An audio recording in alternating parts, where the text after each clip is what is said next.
Board Member Lisa Moore.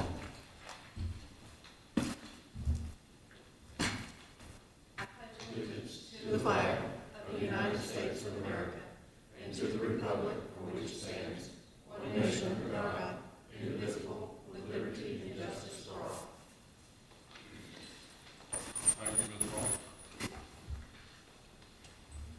All right, transportation increase. Okay, transportation increases. It's over on the first page there. These are the breakdowns of the raises that occurred over the 2003 to 2004, and some projections that were requested, 2.5% all the way down to, I guess, 10.5%. Is that correct? 10%. 10%, and if you for every 0.5%. For every half, yes, sir. Equivalent to.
Okay, any questions on this?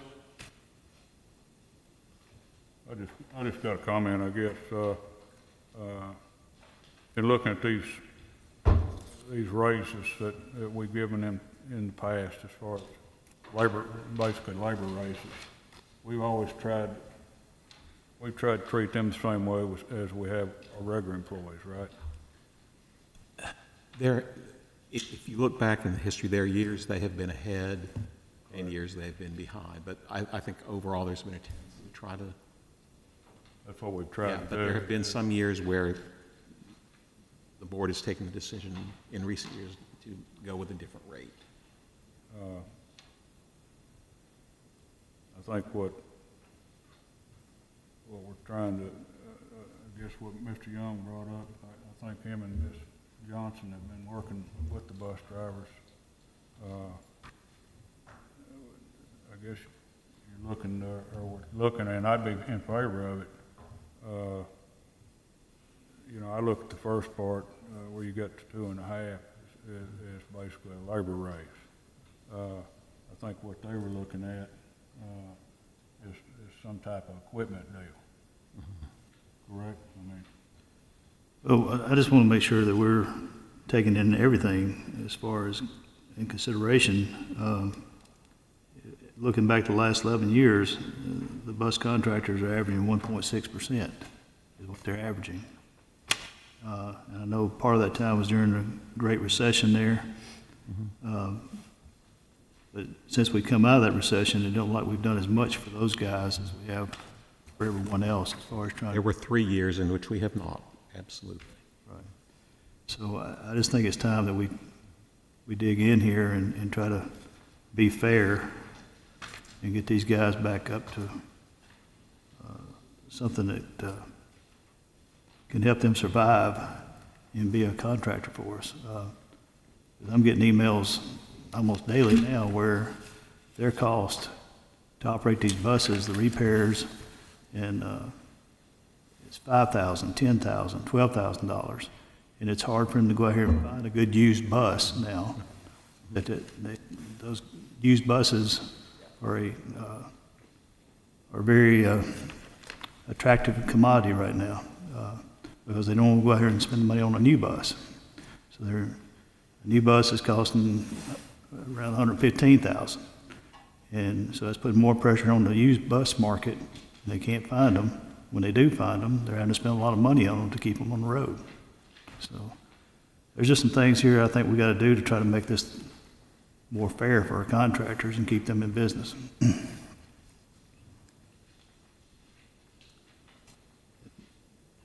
My initial thought would be looking at this, add an additional 2.5, going with the 2.5 we have now, and add an additional 2.5, making it 5% total.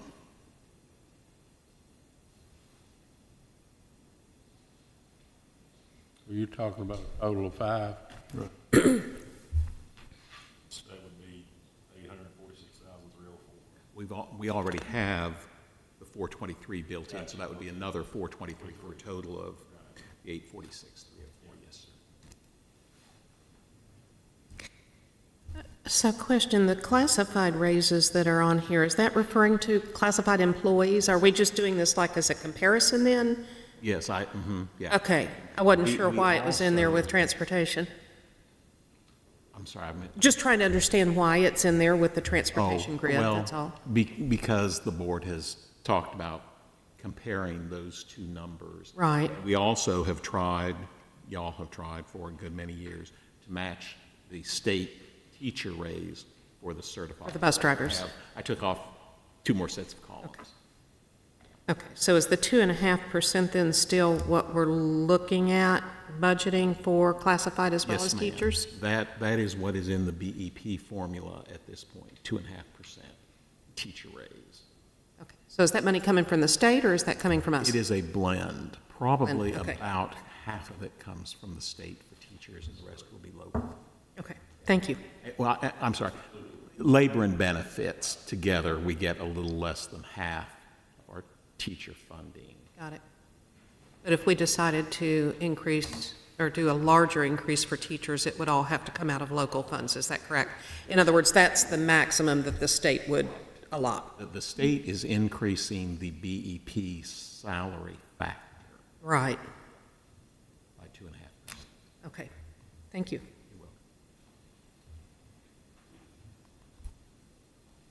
All right, bus rider, we paying something like $67,000 per route.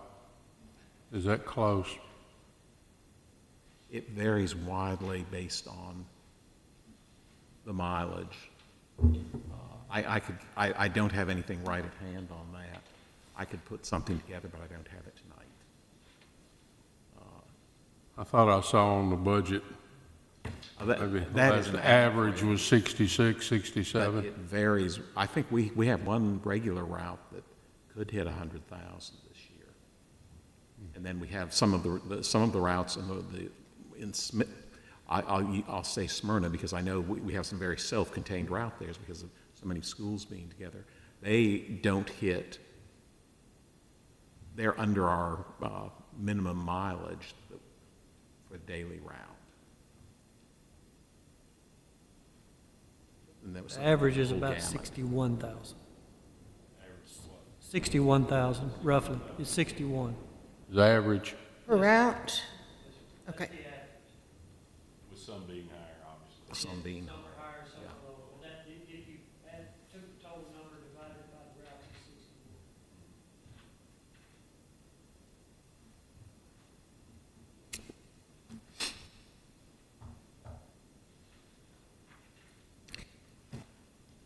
What do we pay per mile? I can bring that up just a minute.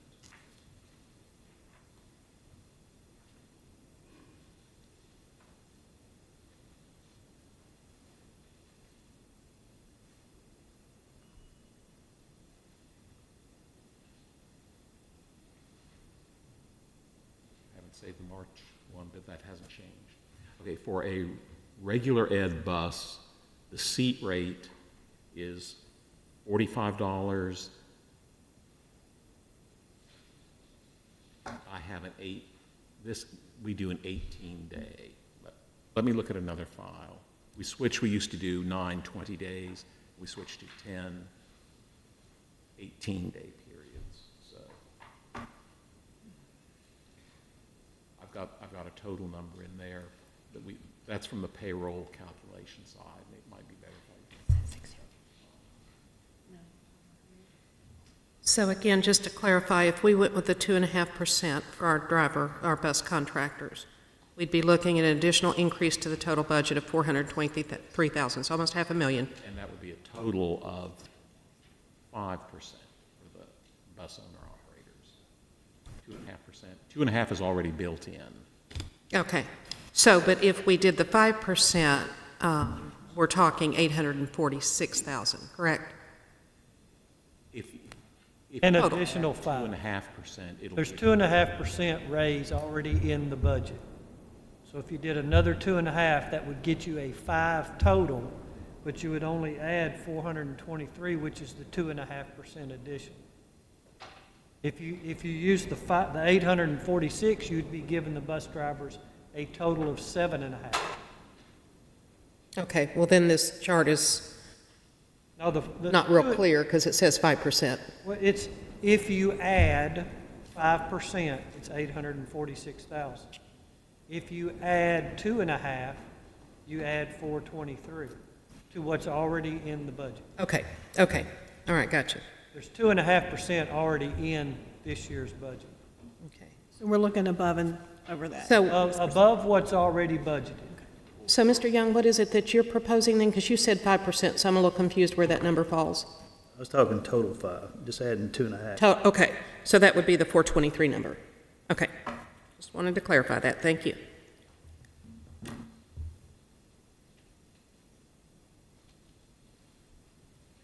the seat rate on a regular transit bus, and I have to go back to our payment file, is $45.74.5. And the mileage rate per mile is $1.6987 of a cent. And the sped buses are there, because they are so much smaller, their seat rate is $2,306.48. And their mileage rate, since they use somewhat less fuel, we've had some agreements on how much less, is $1.63 and 27 hundredths. I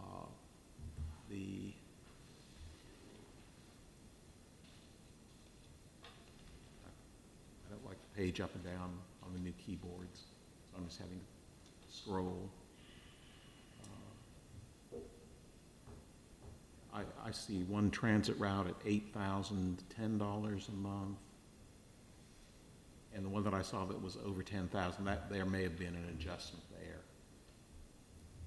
Bring that in, but those okay. Yeah, there is one at $10,874. Most of them tend to run $56.45 to something in the $6,000 range on those. And on the sped buses,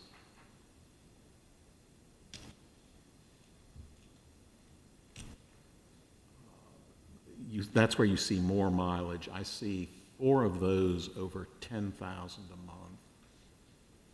I see one at only $4,745 a month, but most of those are 5 to 7, 8,000, or with 10 months of payments. And how many bus routes are we gonna have this year? We 280? That close? Currently have 273, that average $6,100. Next year, with the additional routes will be 290. Buses, That's right. Yes. 290. 290.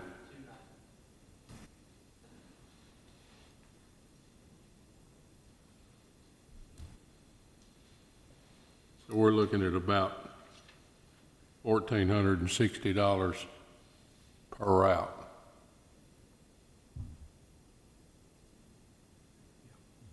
Yes, sir. A little over that, a few cents over. Right. I do know that in 2011, last bus that I purchased for the school system was about $70,000, and they're, what, 115 now? We tend 8 not to years. spend that quite that much when one of our schools buys another activity bus. But they're very high 90s, and they've probably crossed over. I don't think any of those have hit 115 yet. Mr. Estes, we just purchased a bus for the school system for one of our schools, 90 passengers, 102,000, no tax. That was before tax, or we didn't have to pay tax on it? We don't pay tax, so it's 102,000, no tax. Do the drivers, though, the contractors? Okay, so theirs would have been even higher? Yes, ma'am. Gotcha. That's why I clarified it as no. Okay.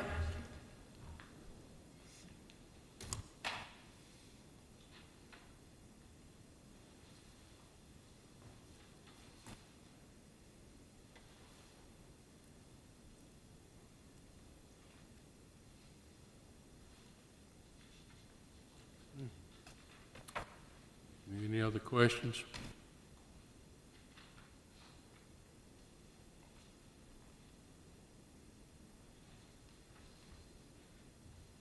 Guess we need a motion to. I'll make the motion, I'll make the motion that we add additional 2.5% to the bus contractors, For a total of 5%, right? for a total of 5%. Okay. Have a second? Second.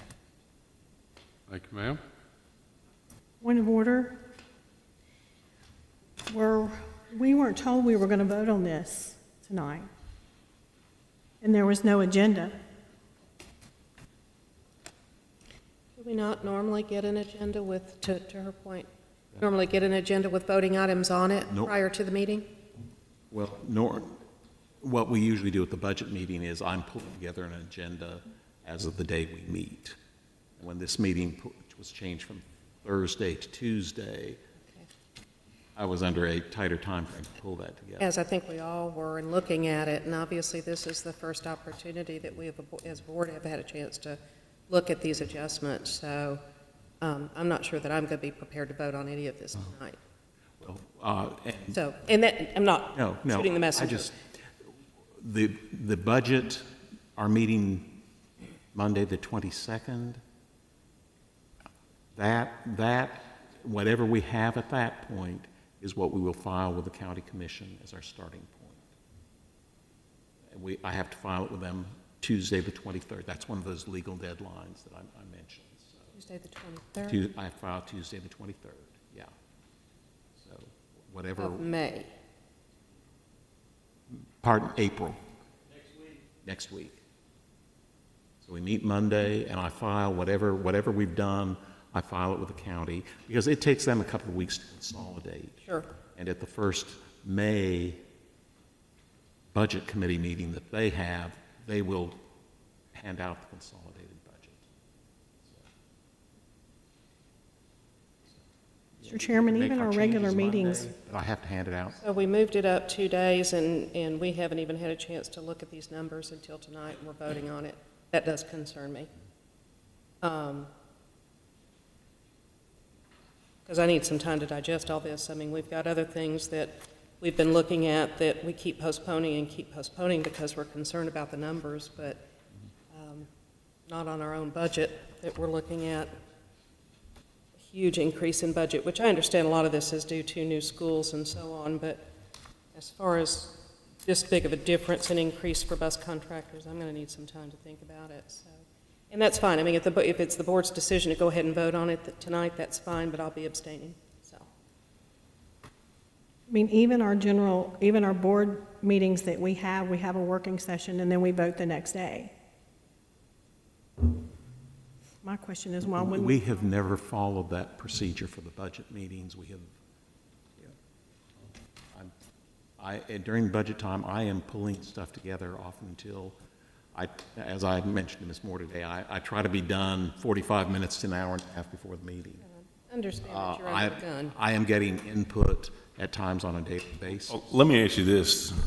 Can we not, on the 23rd, come back and amend anything that we have an issue? We can, yes, but we can vote on the 22nd. Or the 22nd is Yes, what I'm talking about. we can do that, and as long as it's not too earth-shaking a change, There are some changes you could make that I would need more than a day to reconsolidate and verify that it's right. That's the key. So what So you're I saying, should be anything able to that we make vote on, if we did vote on, or if the board voted on anything tonight, it can be amended. Is that correct? Or in all, unless we hear something very involved, the board could have the option to vote on it Monday night. Yes. And I could amend it Tuesday morning and file it That's what I was running. courthouse that way, yeah. Mr. Spurlock, and I think at this point, that would be my recommendation, that we really look at tonight, because we do have so many significant budget items that we're addressing this year, and two out of concern in talking about, as we always do, what the county commission's response to this is going to be, and are we being frugal and as appropriate as we can be. My preference would be to look at tonight as discussing these numbers in detail, getting some more information before we actually take a vote on whether or not this is going to be our final budget to present to the county commission. So that we look at tonight as a work session type of thing, and then Tuesday, is it Tuesday, the 23rd? No, excuse me, Monday, the 22nd. We have a motion on the floor and a second. I prefer we go ahead and vote on it. If we need to amend it, we can amend it, but we discussed this at the last meeting, that we want, or at least I brought up at least a 2.5% increase. So I don't know how much more we need to think about this particular issue. Well, I'm not going to vote on bus contractors' raises until we've talked about the teachers either, and all the others that come into play. I mean, this is our overall budget. We've pushed other things out because we were concerned about the numbers, Mr. Young. And I'm very concerned about these numbers, and certainly not saying that I don't agree with this, but I myself need more time to process it. So again, if you choose to go ahead and move with the motion, that's fine, but I will either be voting nay or I'll be abstaining. And if I could, as a new board member, we've not historically, the last few meetings that we had, we've not had an agenda, so we don't know what to prepare for. We've walked into these meetings blind. I would say our request, if we're going to be voting on something, we need to know before we actually walk in and sit down and talk about these items. I can only mention that the agenda is transportation. This is the information here. This is the time to ask questions about why are we proposing an additional 2.5% increase. I thought that's what you guys were doing. And that is, This agenda just appeared on our desk where we sat down today. Right, but it says transportation increases, and this is the page that identifies. This is the first I've seen of this today at 5 o'clock. and And I understand that there's working pieces, and we may end up doing this, but as a new board member, I don't feel comfortable voting on it. And if I'm going to vote for something, I would at least like to know a few days ahead of time to be prepared for this. as was mentioned, though, we were asked to prepare this schedule of the cost of the 2.5% at the last meeting. So that's. We were not told we were going to vote on this meeting. So, question then, and Mr. Sandvik, I don't know if you can answer this or if Director Spurlock can. So if we're looking at, and the motion on the floor is to add an additional 2.5% for the bus drivers / contractors, in addition to the 2.5% that's already, I guess, earmarked in coordination with the other raises. Are we also going to be proposing an additional 2.5% for our teachers and our classified employees in the budget? No. No, okay. We have we'd be moving that down to the third item.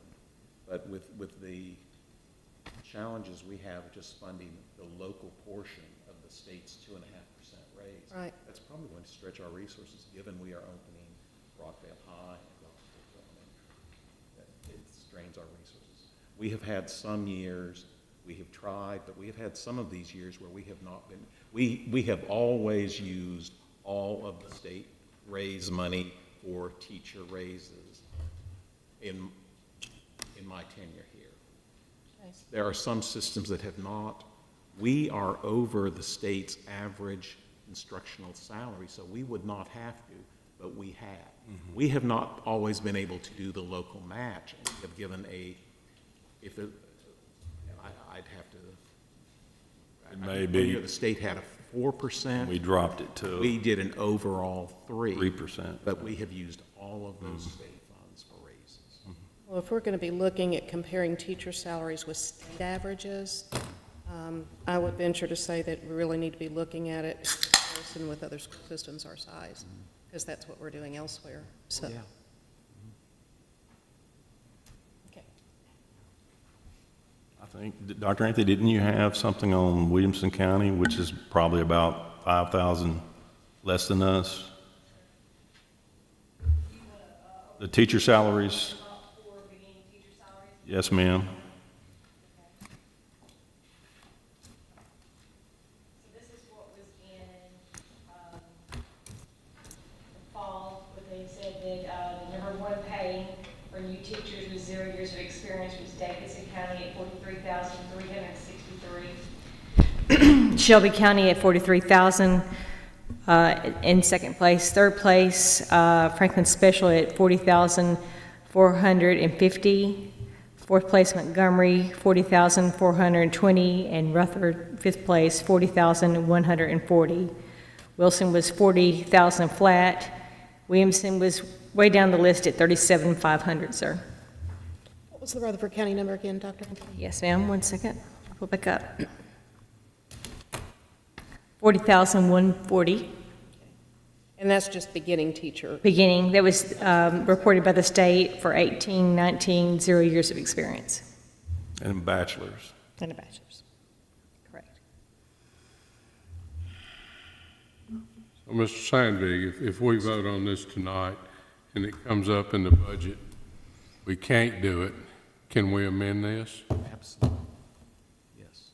If we do vote on it. So what we're actually voting on is we support the 5% raise if we can afford it.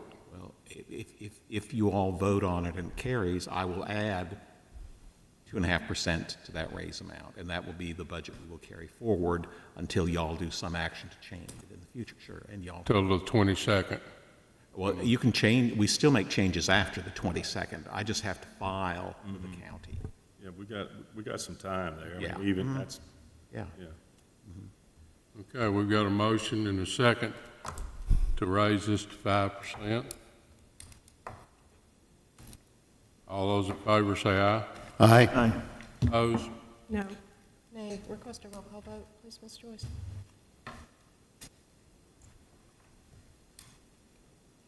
Okay. Next one is Chairman, request a roll Projected call vote on revenue. that, please. Roll Roll call. call vote on that, please. roll call. Yes. Yes. No. Yes. Yes. Abstain? Yes.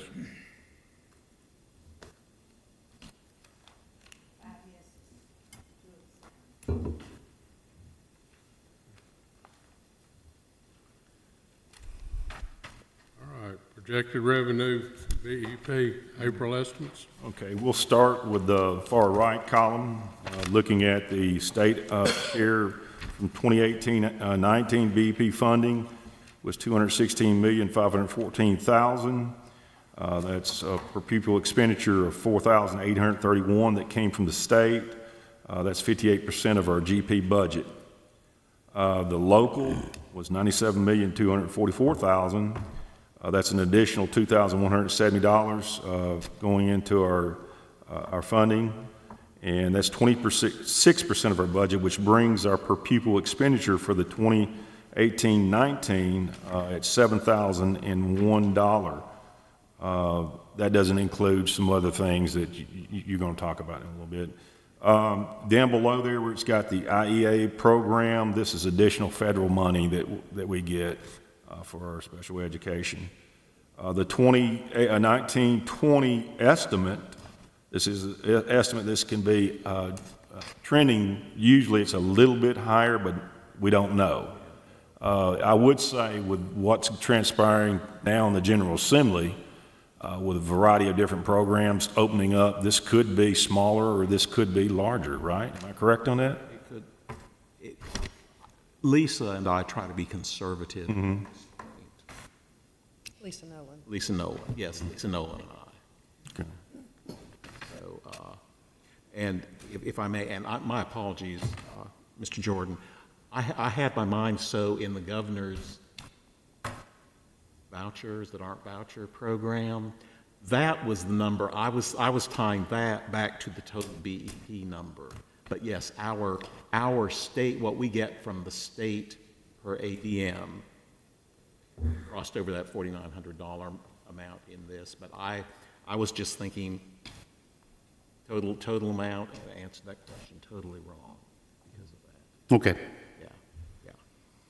But this IEA number, it's close to that $7,300 amount that has been mentioned by the governor. But that, if we have a SPED child who elects essentially a SPED voucher, the state will pay them, the parent, $7,212 this next year, and they will reduce our state funding by that $7,212 and then do an adjustment. So basically, we have to match our local required match, but they will take it out of our BEP, and I have to do a weird adjusting entry. Mr. Sandbeck, how many, because I know there's been some conversation about that in the past with the special ed vouchers, how many in Rutherford County have actually taken advantage of it? Do we have those numbers? 8 this year, Kim, the last I checked. Yeah, about 8. Okay. Yeah. Have we ever had any of the parents take that voucher and then ask for the students to return to the system? I am not aware that has happened. Yeah. Just I'm curious. not aware of that, but yeah, there is that. You've had a lot of, since that was transpired, we've had a lot of private special ed schools crop up in the state of Tennessee. I don't think we have any around here in this area, but we've had a lot in the state of Tennessee crop up. And this per pupil BEP number, remember that it does include the weighting that we get in the BEP formula for our special ed students and their disabilities. It's all lumped together with the CTE, our high risk, all that lumped together and divided by our total ADM. Second, third, 6th, and 7th months are weighted. So For lack of just simple terms there, there's categories, right? Ms. Kozabowski is more severely impacted. The weight is a lot higher. You may not know that, but you may know that. I don't know. but you do roll it all in there together. It kind of balances out. But this is looking on our revenue side. Estimated $226,814,000 from the state share per pupil. That comes out to about $4,948. That's 57.5% average of our total GP. The local share, $103,761,000. That's an additional $2,264 to the per pupil expenditure for 26.3%, which brings the per pupil expenditure with those two items there at $7,212, which is 83.7% of the GP. And then below that, if you'll look below that, that's the local revenue over the BP requirement. That's $64,160,062. That's additional $1,400 to our per pupil expenditure, or 16.3%, which brings the per pupil expenditure to $8,612, and it brings the projected GPS revenue to $394,735,062. you might want to talk a little bit about how that doesn't include some other things. And this is what no federal projects, cafeteria fund totally separate. We may have some increases flow through due to grants that will increase the revenue in this budget, but they will also increase the expenditures. So those will be offsetting, but some of those do go through the general purpose school budget. When we're looking at this projected GPS revenue number, the expenditures we're looking at are a little over $416 million. We've got over a $21 million funding deficit at this point. And I always like to say, we are not, y'all are not asking for the property tax to cover that. Sometimes it gets turned around that way, that we are, but we are not. That is the operating deficit we're looking at this point. One thing I will point out to you, and I think we may look at that back here, but that's approximately somewhere around 6.7% increase from this fiscal year, which from this one here was 6.6. So we're kind of starting in that range already. And I think we use close to 15 million, close to it, or in fund balance. And one other thing on this page, on the projected revenue and BEP allocation, the lower, kind of, just below the halfway mark, the fiscal capacity indices.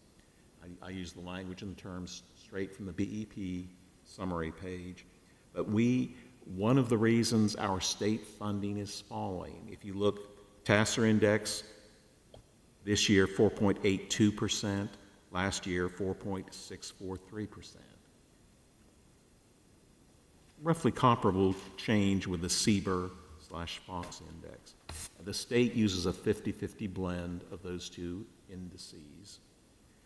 So as kind of our percentage of total state wealth in 1 year, as measured by these indexes, has gone from 4.835, up to 4.835%. It was 4.648. A fifth of a percentage point makes a difference. In this case, it's about 0.5% lower percentage state funding. And that's a tendency we've been seeing now. As the 2020 census is folded in, we might see some tweak. It could go up, it could go down. As the census folds in, I've seen changes in the past. But that issue comes up. It's just the state, through this formula, says we have the capacity to fund a larger amount, and they reduce our state funding somewhat, and it goes accordingly.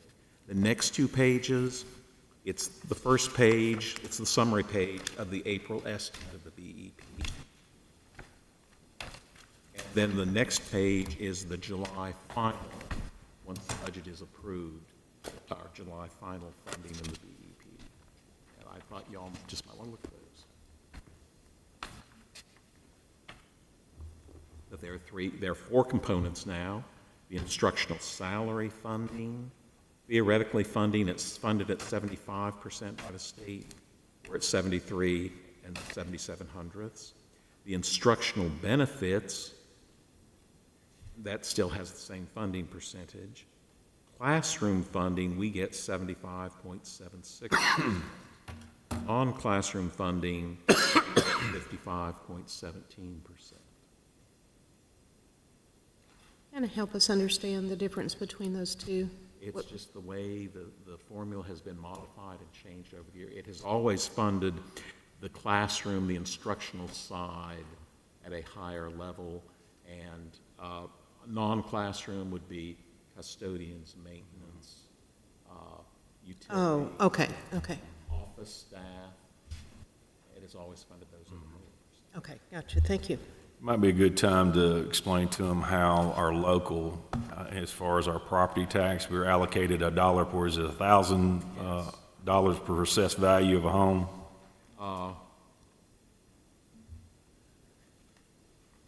We're at 25% per thousand.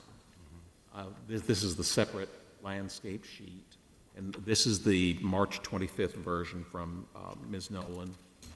It shows the adopted rate after after the appraisal. We, for education, $1.54 of a cent. 2018 adopted rate, fifth line down of numbers. But then for education, because of sharing with the city, K-6 money, drop down to that section underneath, WFTE ADA allocation. That's where you see the separation between what we will get for the county system. At this point, we're looking at 79,567,877, and the city system, 14.95% of the students would get $13,986,360. So that school figure in the box over to the right of that, schools refers to what county general gets per penny on the property tax in the GPS budget, because we have to share it. So we get $791,405 per penny of this dollar and essentially a half cent. Our capital projects fund gets 4.7 cents. Statute currently allows for that not to be shared, so we get $930,518 per penny in that fund. This was brought back up during this General Assembly too. This was one of the bills that was brought up. It did not make it, but it will be active next year in the second year of the legislative session. It's very nice working with Mayor Ketron on items like this, because he understands the flow of this. I'm learning things after 20 years on the flow from him and his comments on that. But we should see some upward trend in this. I don't know if it'll be 2 million. It may not. I don't know where the assessor is in the process. Typically, it will creep up somewhat.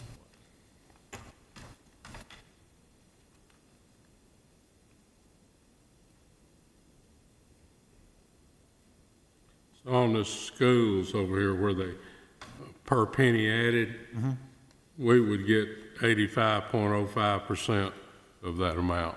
Of the 935.18, which will equal the 791.405. Yeah.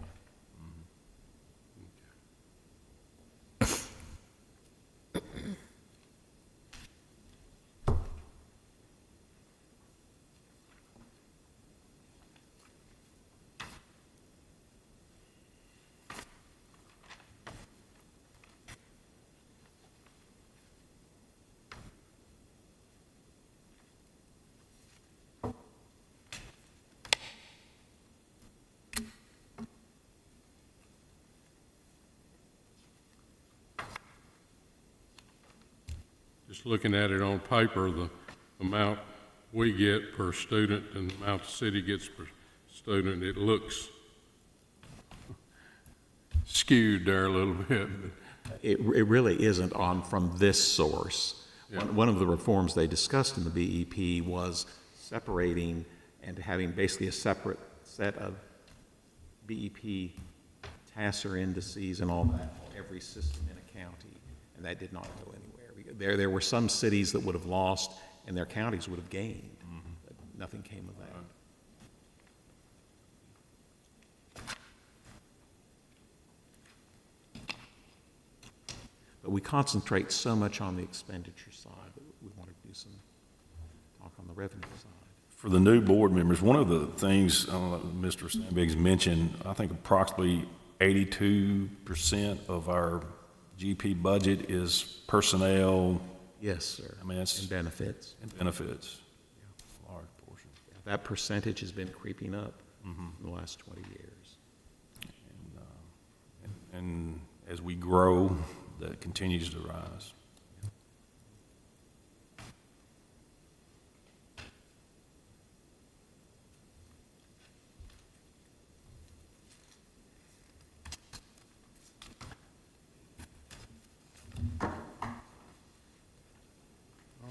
Ready to move on to the cafeteria fund budget? right. Let's move on there.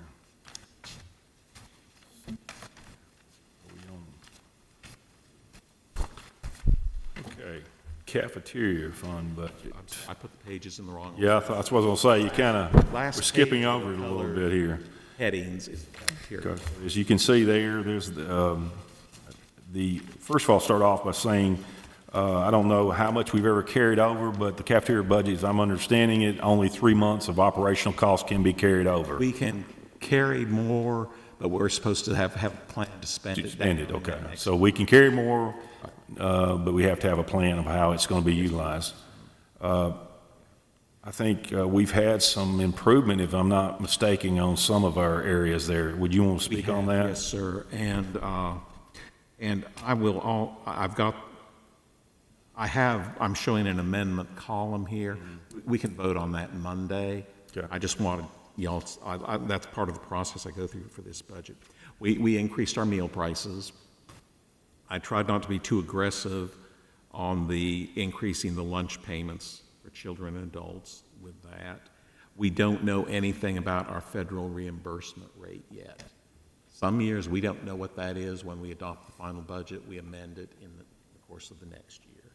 So we are out of balance by $1,050,000 in this, budgetarily out of balance. This year we're out $1.4 million. We will not have $1 million deficit. Right.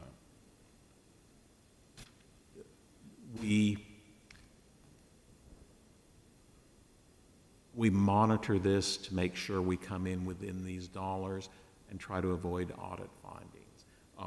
Actually, we're doing very well in the labor this year. We felt we had to tighten up some on that, but our food cost has been creeping up on us. So that's why in the amendment, when we go over that, food cost has crept up on us. We need to cover so we don't have audit findings, maintain our 3 months of operating surplus. Occasionally, the state through the feds, our reimbursement, which is, that is projected to be about 10, 11 million. Sometimes we don't get a month's reimbursement, will lag behind on us, and we've got payrolls and all to meet, food to buy. So that's why their rules require that 3 months. So, Mr. Simba, when you referenced labor costs, Yes, ma'am. so you're talking about the labor costs for essentially for our cafeteria staff then? Okay. Is it in here anywhere stipulated? Are we addressing, because they fall into a classified category, are we addressing an across-the-board pay increase for that? 2.5%, yes. 2.5%, okay. Yeah. So right now, we're at 2.5% for all classified employees? Yes, ma'am. It's And going to be on here? certified. And 5% for bus contractors? Bus contractors, yes. Okay.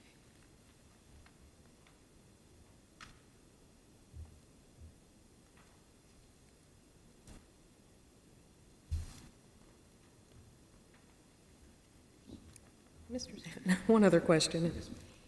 Off the top of your head, or I don't know, knowing you may very well have it right there at your fingertips. What does one of our full-time cafeteria employee staff make? They make the same as a custodian.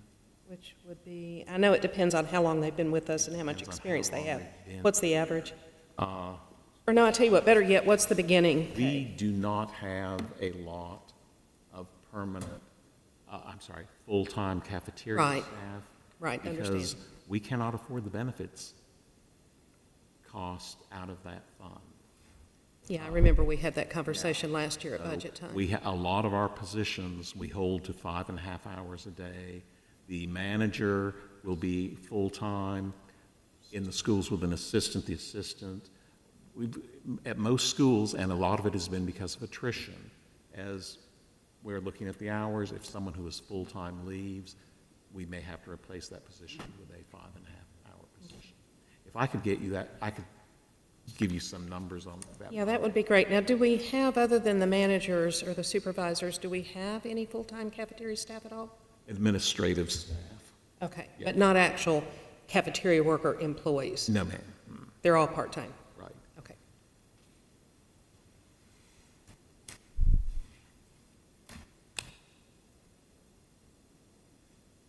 And we've had this discussion before. One of the things we always have to watch with this fund, when I came here, we were subsidizing it out of the GPS budget. We were paying the retirement That's right. and the I medical remember that. insurance, and we Okay. shifted those into the cafeteria fund. This was, again, during some tight times. We were looking for money, and at that point, it was probably a little less than $1 million. But that was money we could use for classroom expenditures. I think they're always tight times, aren't they? Yes, there are. Yeah.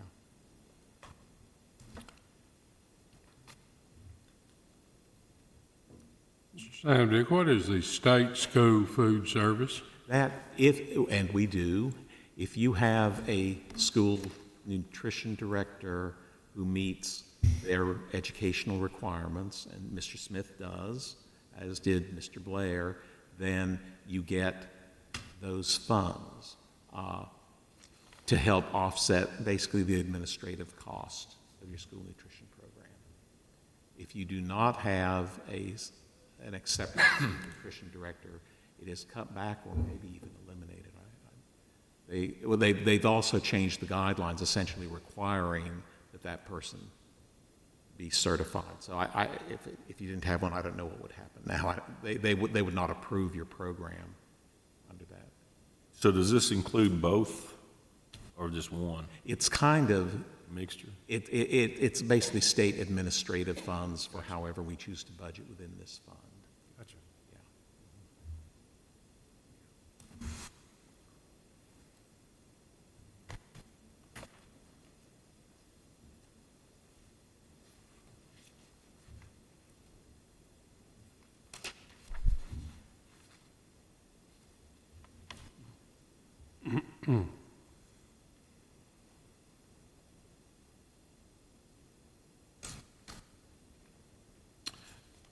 Any other questions on that?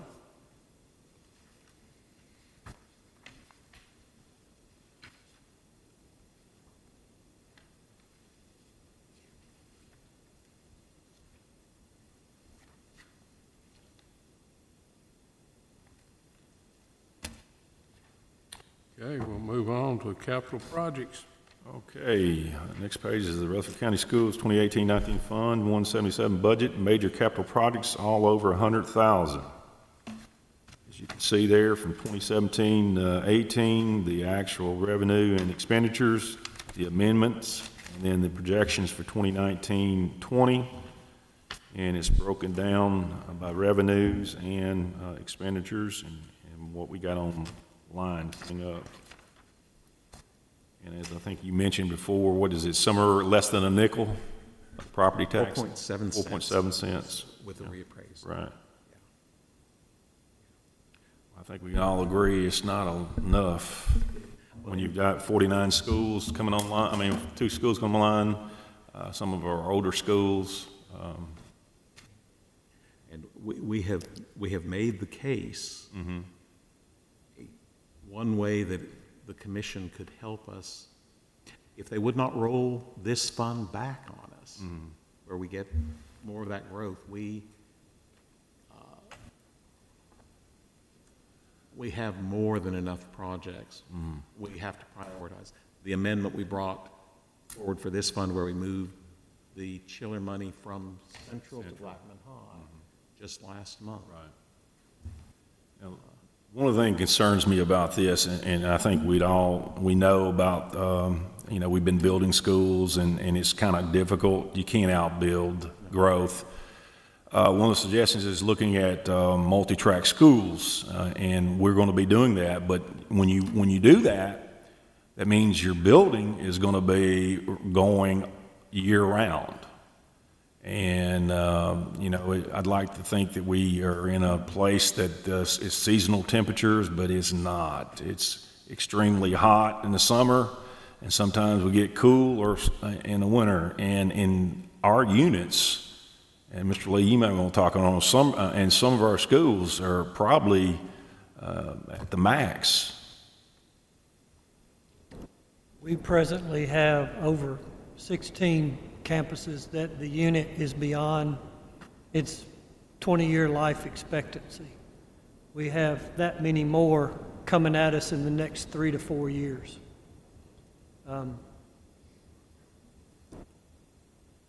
It's more schools, our facilities are aging, our doors, hardware, HVAC units, roofs. We've been doing a roof program, probably re-roof 3 schools a year. They range, well, presently, we've been into this program, how long, Mr. Sandvik? 10 years, maybe? We started this one with the 07-08 budget. Okay, so with the roof, we start roughly 10 years ago. At the pace that we currently are able to fund, we fall behind 2 more schools each year. How much per unit? What's the average? When you say we've got all these schools that are past 20 years out on their units, I assume you're talking about HVAC units. Yes, ma'am. What are we talking Million. average? $1 million to $1.5 million per facility. Some of our roofing projects. Some of our roofing projects are over 2 to 3 million, and we have to scatter them out over 2 to 3 years. We prioritize which section of the roof is the worst. We try and spend $800,000 or $900,000 on that particular part because we only get, roofs get more and more expensive. At this $4.5 million, if I spend $2.5 million on roofs, that doesn't leave but $2 million to go across the gamut for everything else that we have. Would it be safe to say that one of the reasons why those costs are rising are because of the labor costs that are going up too, as far as trouble finding contractors? It's material, mostly. Is it? Okay. Yeah. Metal's going up 15 to 17% a year, the last 3 years. That's just metal. Another problem we've got that most of all of our campuses use R22, which is the refrigerant that's in the air conditioning lines that actually makes it get cold. That's outlawed after next year. There's a supply, there's about an 18-month to 2-year supply that we can get. That'll buy us a little bit more time with these units when that is no longer available. As your units age, they begin to lose leaks, so you charge your system multiple times a year. So we lose that refrigerant, and there is a replacement refrigerant. However, it operates at a higher pressure than R22 does. We've got an old system that's wore out, and now I'm going to try and overpressurize it with new Freon, and instead of being able to put Band-Aids on it, we're going to start having major outages that we can no longer Band-Aid. The things we can't fund through this project that are less than $100,000, we're trying to do through our regular maintenance account, which is $800,000–900,000. It hasn't gone up either, but our expenses where we used to be able to pay $500 for parts or this, they're now $1,500, $2,500, $3,500, and we've got a lot of them. And how long did you say the phase-out's going to take on that fluid or that? 22, it's out year after next, and then there's only like a 2-year supply. But as that supply dwindles, Right. the price goes up. Sure. There's more people in the same boat we're in trying to acquire it. But once it's gone, then, if I'm understanding correctly, we have no choice but to replace the unit, right? Grasping that? Yes, ma'am. One of the things we used to have, and I'm very grateful for Dr. Bullen. I remember that when we moved, when BEP2 came, it was his suggestion we move 5 cents to this capital projects fund. It has worked well. Before that, when we had money left over in a building program project, we were using it for roofing and other major capital repairs. If we do not get more of the current revenue to fund our sheer growth, more schools, the schools that in 07, 08 were 10 years old are now 20 plus years old. We have more schools in that 25 to 30 to 40 range. We're going to have to address it either with current revenue. I don't see where we have pennies that we can shift. or we're going to have to look at debt service. And some of these projects are long enough term, I think it is reasonable to use borrowed money. You wouldn't want 20-year, but maybe 10-year money. But that will be a funding decision the commission will have to make. And that's something that Mr. Lee and I have been discussing for a couple of months now, and we'll be speaking more to the board about it as we go through. A question, if I may, Mr. Lee. Isn't there a program that we participated in with the LED lightings in the building? And didn't we receive some type of grant or something to participate in that? You're referring to EESI? Yes. The Energy Efficient School System Initiative. And basically what that is low-interest loans through the state. We have, our new schools are LED, our old schools are not. Right. That is one of the programs that Mr. Spurlock and I are discussing, that there's multiple ways to look at it, and when the time is appropriate, I'll be glad to. Well, that was going to be my question. Could we qualify in that program for the Yes, ma'am. heating and air? Yes, that is a possible source of funding. But there's a limited I thought I was pool across remembering. the state. There's a limited pool. It's just not whatever project we come up with. They have X amount of dollars a year. Okay. We're applying for one this year for the exterior lighting because our whole district would be too expensive to get funded. So we're actually trying to get a portion of it this year for our parking lot lighting. Thank you. Yes, ma'am.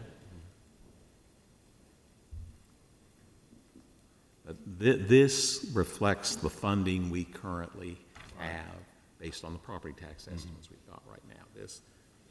And any increase in this budget would either have to come from additional pennies or capital projects. Development tax money could always be a source.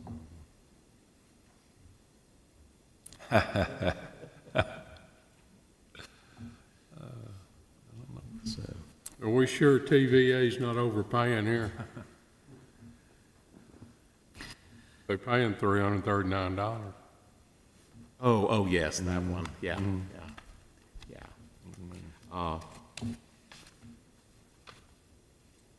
So Monday night, I will bring you the detailed revenue as it stands. I'll have an amendment to the cafeteria fund budget. We'll have the centralized cafeteria budget, capital projects fund budget, and we will make any changes that y'all want to make in the 2019-2020 GPS budget. Again, we can change it later, but I will have to file Tuesday for those budgets. So any other business? We haven't even gone over that. No, we haven't even gone over the GPS budget, right, yeah. Okay. Yeah. The only change is we made minimal changes from what you got Right. at the first meeting, or second meeting, whichever it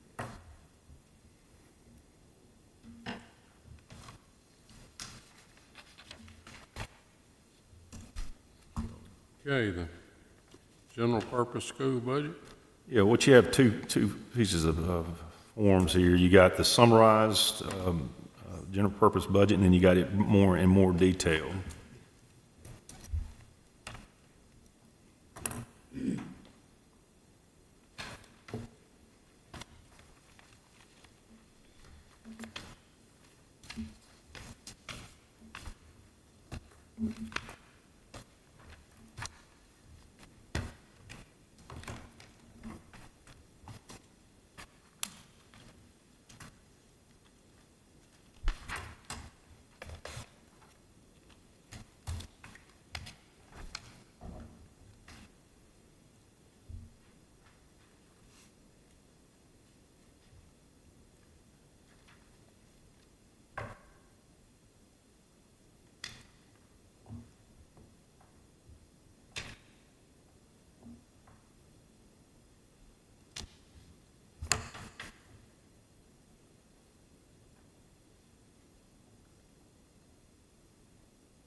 many assistant principals will we have at the new middle school?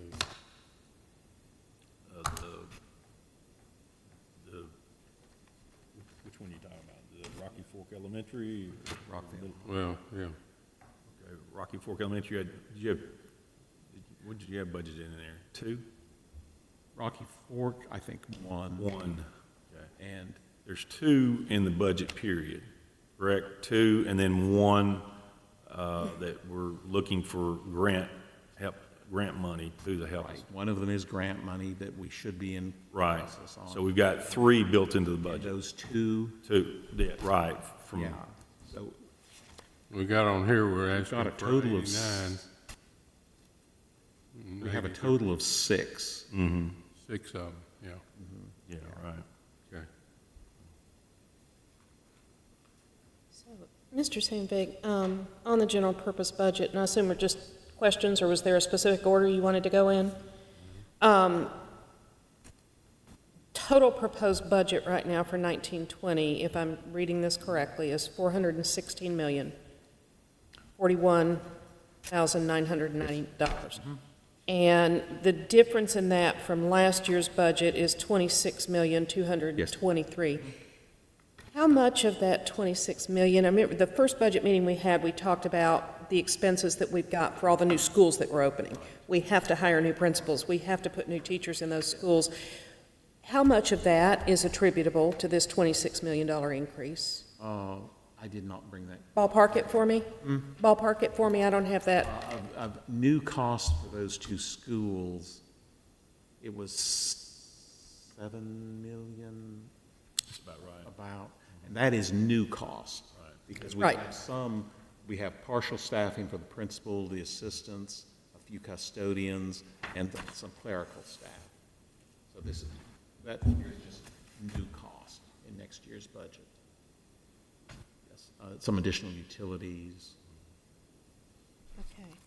So, and maybe for the, and I don't want to say for the sake of our new board members, because they may understand this budget better than I do, but the general purpose budget, can we kind of run through the categories of what all's in, because capital projects are not a part Projects of our general in here, purpose budget. But we did, when we had to tighten up the categories, we did put an increase in the maintenance budget for the smaller projects we had to take out that year. We had projects, and we folded that into the maintenance budget that year.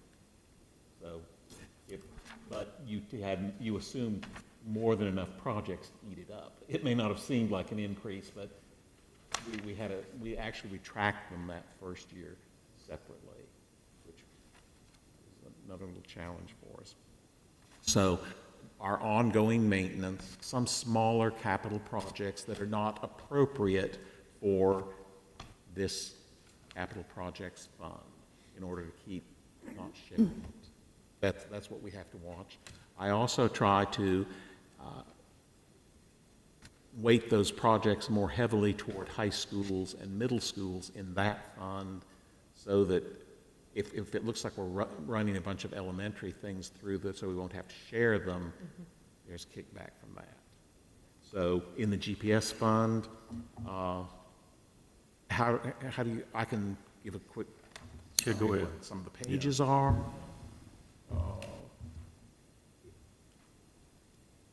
Is that what you have in mind? That would, yeah, I think that would be Okay. great. It would be helpful to me anyway. Okay, the clipped section, page 1, regular ed. Teachers, educational assistants, in the 5th line down, 189, ROTC and others. Most of that is the cost of our ROTC program. Then we've got the benefits in the next section below for that staff. Then on about the bottom half is the other expenditures we have. Subs, instructional materials and supplies, textbooks are the biggies.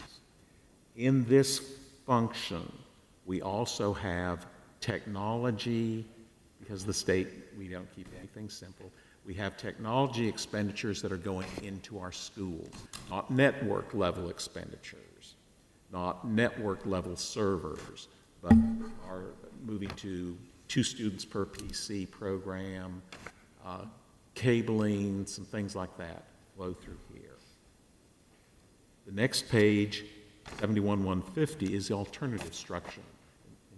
That is Daniel McKee and Smyrna West Alternative Schools.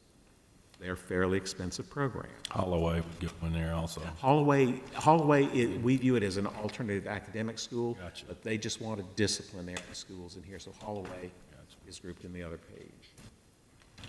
71-200 is page 3 of 29, special ed. So that is all of Miss Kazabowski's. I'll learn something there. I probably won't, Kate. Yeah, but all of Kate's staff, the educational assistants, speech and language teachers, sign language interpreters, their benefits, contracts with other agency, that is Genesis. That is a hefty number. Those,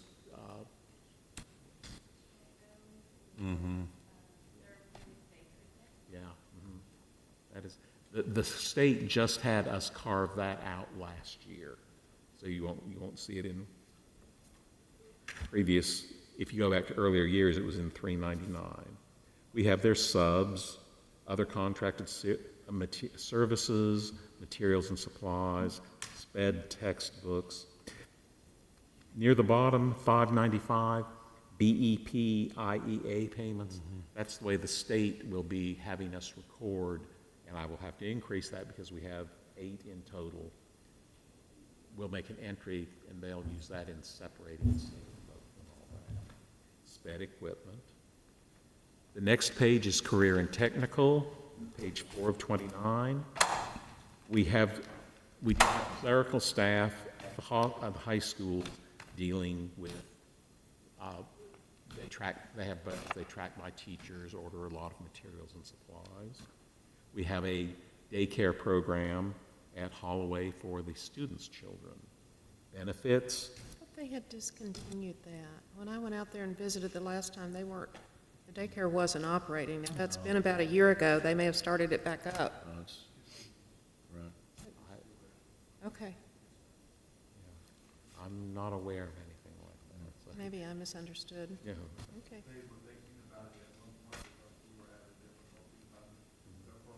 Right. Okay, so it didn't miss any operations.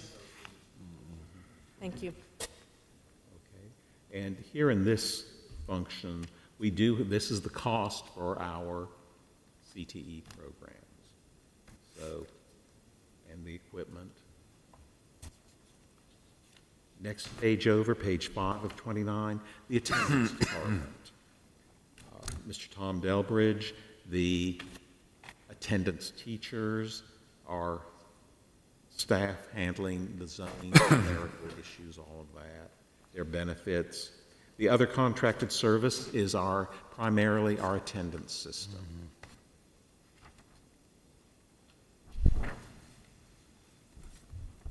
Stop me, whatever. No, which we're going to a new one. Pardon? Which we're going to a new one next year. Yes, sir, yes. And we did amend the conversion cost. Right, we did. So, and that number, I hope is high, but we haven't gotten there is talk at the state of reducing how much they offset of that cost. So I budgeted on the high side for that one. The next page is health services. That is our school nurses, coordinated school health, which is a small amount of it, and most of the other salaries and wages are our occupational therapists. And you might want to mention on that too with the nurses in terms of the BEP funding formula of 1 to 3,000, how much we fund over that. The BEP formula. It's currently 1 to 3,000. So about 16. 15, 16 for us. Right. We have full-time equivalent 53.8. That is one of those areas we are woefully underfunded. Right. So are those numbers on line item 131, medical personnel health services, does that include the nurses? Yes, that is. So we've gone up by, 2 nurses, which I'm assuming is to cover the new schools. So we, in essence, have not been able to, or not proposing to increase those numbers. No. And there's been no, I think we talked about this the last time, but I know there's been discussion about legislation for that, but Right. nothing's happened Nothing's happened. this legislative session, is that right? Yeah. So then their benefits and their expenditures. That health equipment number on that page, the grants that Ms. Stitzel gets flow through that line. So we'll see some annual variation in that, but that is grant-driven. We bring those to y'all for your approval, and budget amendments and all that. Page 7 of 29, other student support. We have changed this year. We have now separated the athletic director, our lead athletic trainer, and our safety person are showing in the supervisor director line. Our school counselors, the third line down of numbers, nearly 6 million. We've got 3 social workers. Our high schools and our larger middle schools, where we put an annex essentially, have guidance clerks. And we have other salaries and wages. I will have a breakdown of that before we meet with the commission. The athletic trainers are part of that. Our BCBAs, behavior specialists, if they are not recorded in the special ed budget, they are in here. We have their benefits, contracts with government agencies, where we reimburse for the SROs at Daniel McKee, Smyrna West, and Hallway. We pay for half of that still. Evaluation and testing, ACT, and other testing instruments we use.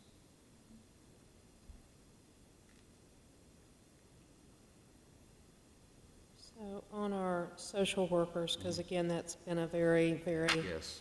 hot and tough topic Oh, of yes. conversation as far as the need. We're increasing by 3, but again, I'm assuming Increasing that's just by going to 2. cover. Oh, I'm sorry, I thought it said 3. Yeah. That's a pretty big percentage increase.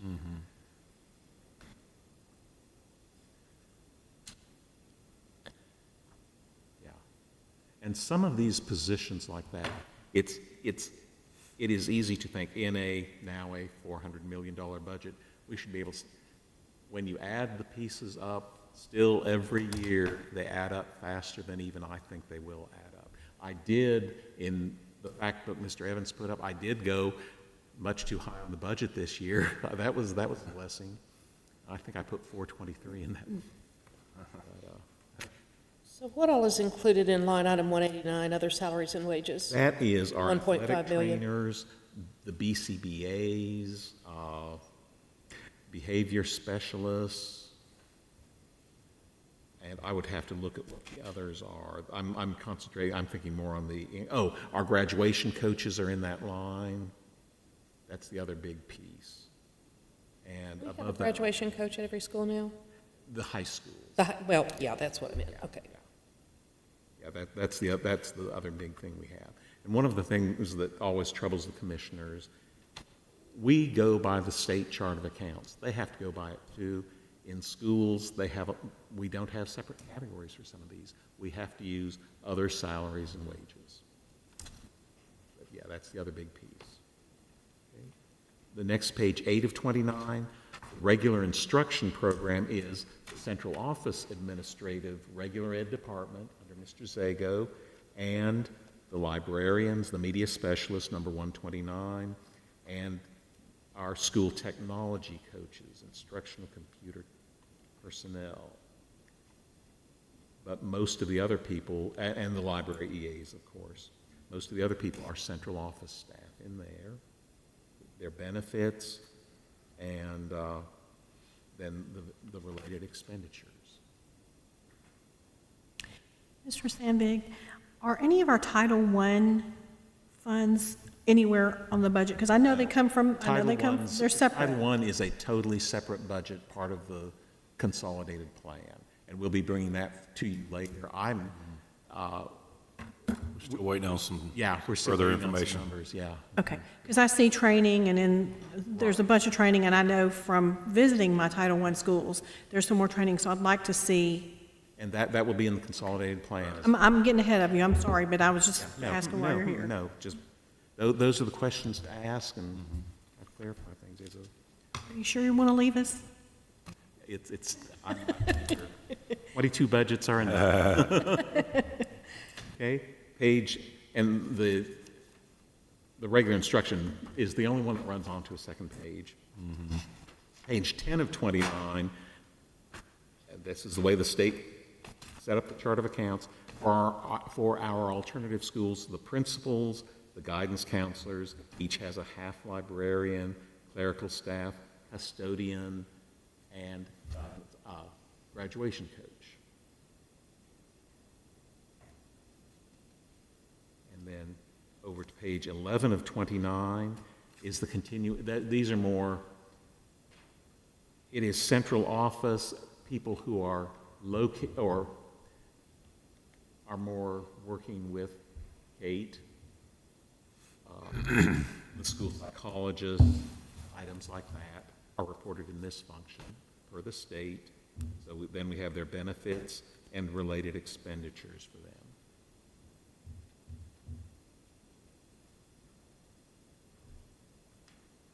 Page Again, the school psychologist, same with the others, we're increasing by 2. Right, yes, ma'am. We really, actually, at this point, we're asking for services like that, we have some good increases in there compared to what we've been able to do historically. You mean you mean increases in pay or increases in number? Being aggressive in adding positions. Okay. Yeah. But no additional funding from the state for that? No, ma'am. The next page, 12 of 29, Career and Tech Ed Program. That is Ms. Pilgrim and the central office staff, and that includes that grant position that we have. The next page, 13 of 29, is Technology. That is Mr. Solomon and his techs. And with moving toward the 1 PC per 2 students, we have 3 new techs on his staff in place. We are now getting truckloads of computers. I guess we've always gotten them, but we're getting more of them. We could not store them all last spring here and had to use a couple of the middle schools.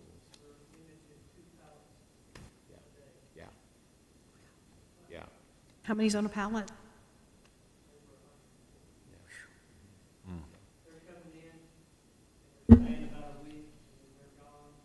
Yeah, I hated when I told Kenny I had signed off on a Rex for over $1 million worth of them. So it goes. Okay. Now, line 350, about 60% of the way down the page, internet connectivity. That is kind of, it's a weird mix, but that is what we are charged for net of E-rate for our data lines. It's really pretty good. We figured it would be much higher than that by this point in time. And because we've had to expand to the maximum we could get. But that was a new chart, a new add to the chart of accounts. And the software here is it is the software, it is your virus protection, it is spam, it is the software to manage your computer network. In 71100, our first page, that is student and teacher software. And this is the separation we're to keep. What is system to keep our network going? We have our phone systems in here. That's the differentiation the state has made in that chart, in their chart of accounts for us. Next page, adult ed. That is, we are funding this part in order to maintain the adult ed program in Rutherford County. The state has changed the rules on us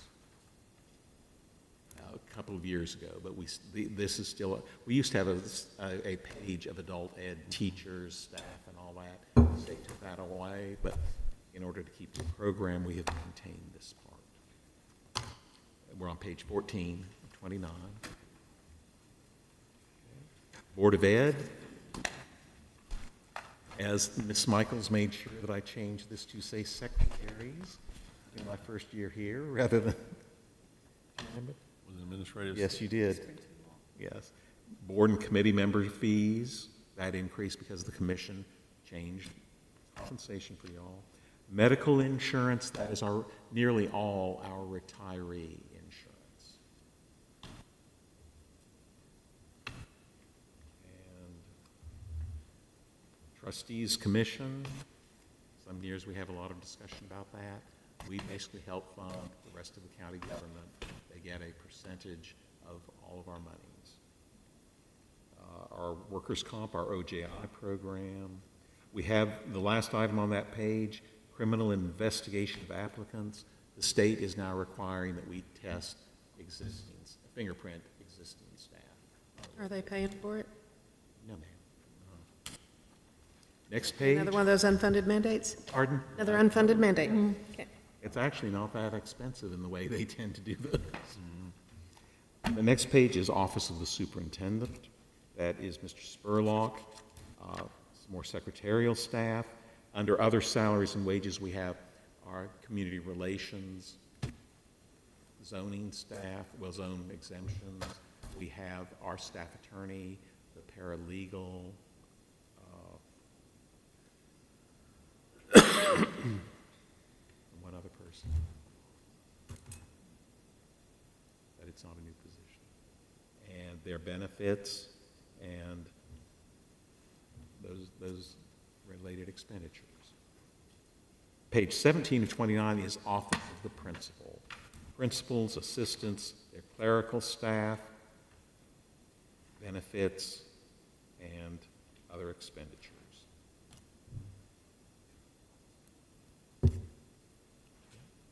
Page 18 of 29 is Fiscal Services.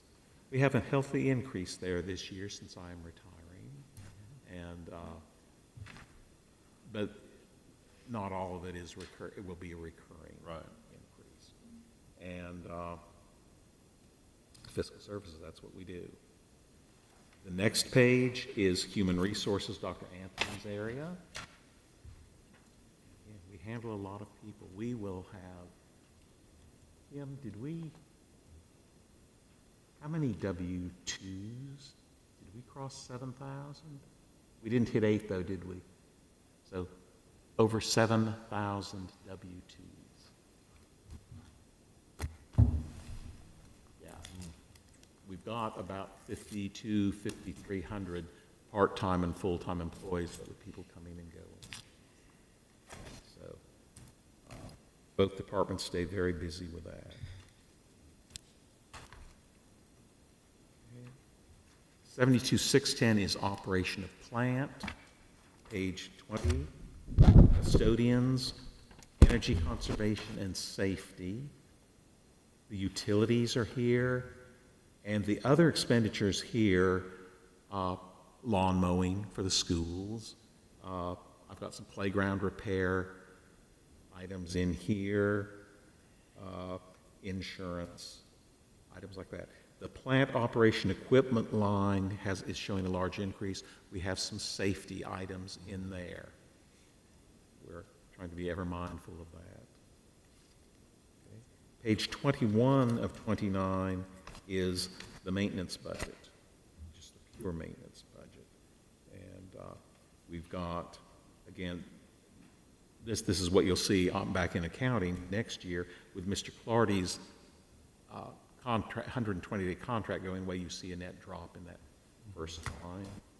And we are looking to add 2 maintenance people.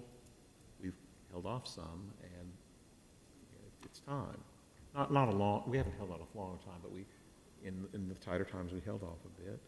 And then there's a net about 5% increase, a little under 5, for the expenditures in that item. The administration equipment, line 701, that is our state safe schools money that we got this year. We hope to find out in early May what we are getting this year. That will be a change to our budget. Pardon? On our reoccurring amount. Right, yeah. We do not know yet. And then the other is maintenance equipment. And that primarily goes for new vehicles. We are surplusing a 1997 truck on this latest surplus list. The next page is the Transportation Department, Mr. Averitz. The attendance, third line item down, are special ed bus attendants. Other salaries and wages are staff who work more with the Edulog system and that kind of thing. We have halfway down, 312 contract with other agencies. That is essentially all special ed transportation. And then for Genesis, Rutherford Academy, whatever. 315 is a mix of regular and transit buses, but these are our bus owner operators, this line item. Our equipment and a lot of our other supplies and materials are bus camera items. Okay. Page 23 of 29, community services. That is donations we get for our school charity fund. Some of that's from United Way, some of that is from just people in the community. Our attendance teachers take care of that. Page 24 of 29 is the preschool program. We have two different kinds of preschools here. We have our special ed preschools, an unfunded mandate entirely, and we have our governor's voluntary, our governor's pre-K that Governor Bredesen started. Those are actually funded fairly well for that kind of grant. We do subsidize it locally, but you've got both programs blended together here. Teachers, the EAs, benefits, and expenditures. We try to hold back on the governor's pre-K. We get very little money for instructional items.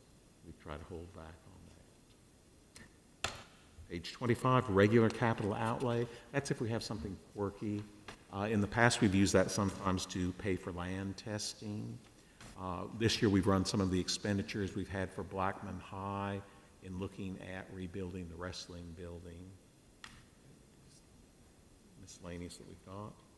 26, debt service on our ESI and we had a water conservation project that I think will be paid off in this next year.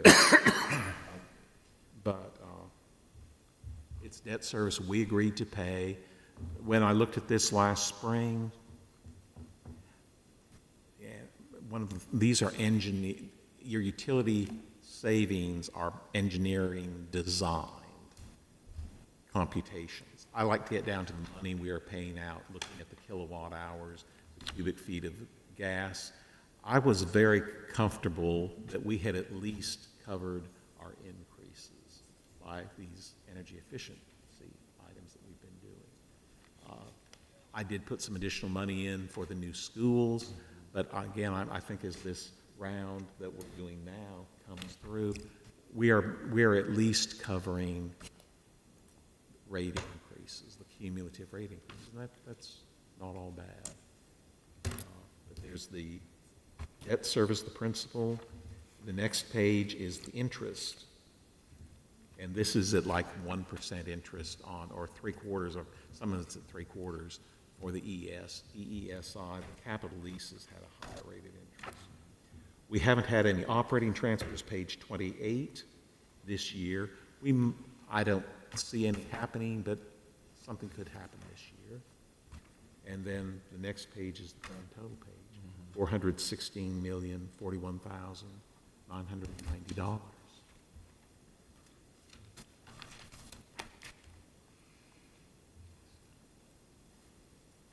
Now the 4-page summarizes, it takes, the 3-digit number is the object code in the State Chart of Accounts. The 4-page summary adds the fourth item down is teachers. It adds teachers on the regular instruction page, the special ed page, and the vocational page together. Other 189, other salaries and wages, it adds them from all functions across. So I like to use this one. You actually see teachers, principals in total. Now our alternative school principals show in 105 for the state, not as principal. I I don't know why they did that, but they have done that. The hourly staff I show is full-time equivalents based on a 2,080 hour. I have not been able to find that is, anything else would get into more estimates. I felt that has been the most precise. The second page of that, you see the total, well, I'm sorry, on the first page, 249 million pay for staff, elected officials. Page 2 of 4, 94.4 million benefits. Our largest benefit, our largest expenditure after salaries is medical insurance. Then it summarizes the other expenditures, and I separate out the capital items so you can see total equipment. An equipment total on page 4, and I summarize the debt service, transfer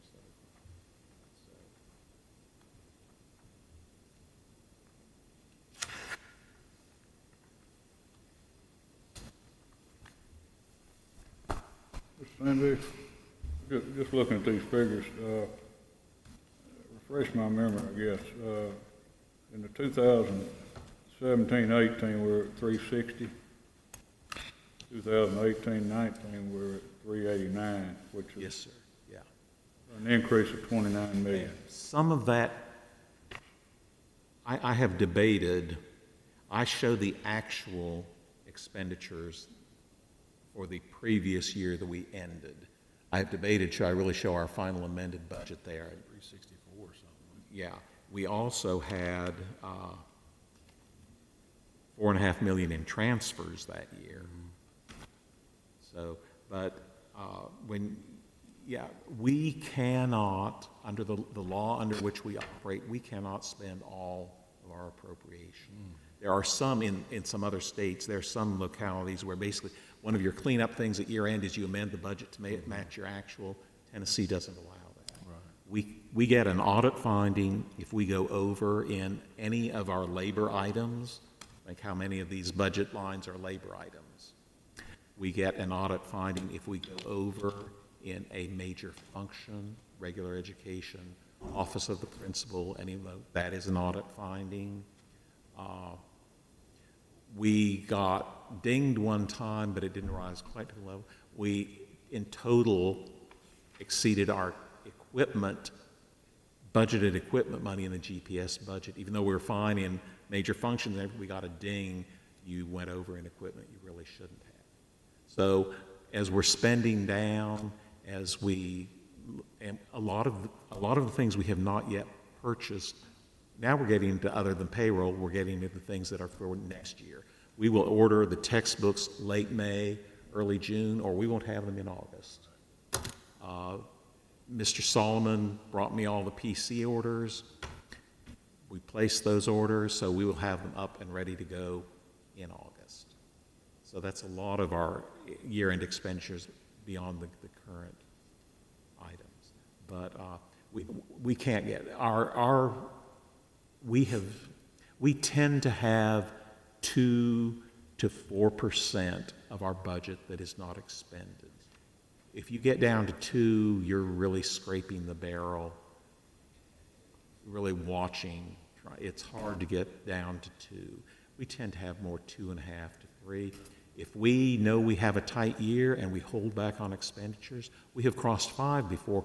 We have intentionally been, okay, we know we've got to have this money go to fund balance to use to fund the next year's budget. So those are things we look at, if that kind of answers. I think our growth in looking at these 3 years is pretty defendable. Right. The only thing I was going back to is your increase this year versus last year. You did a good job on it. Right. With opening the year with a $15 million operating Absolutely. deficit, we had to be conservative. I had that discussion with Mr. Spurlock last June. Yeah, he sure did. Yeah.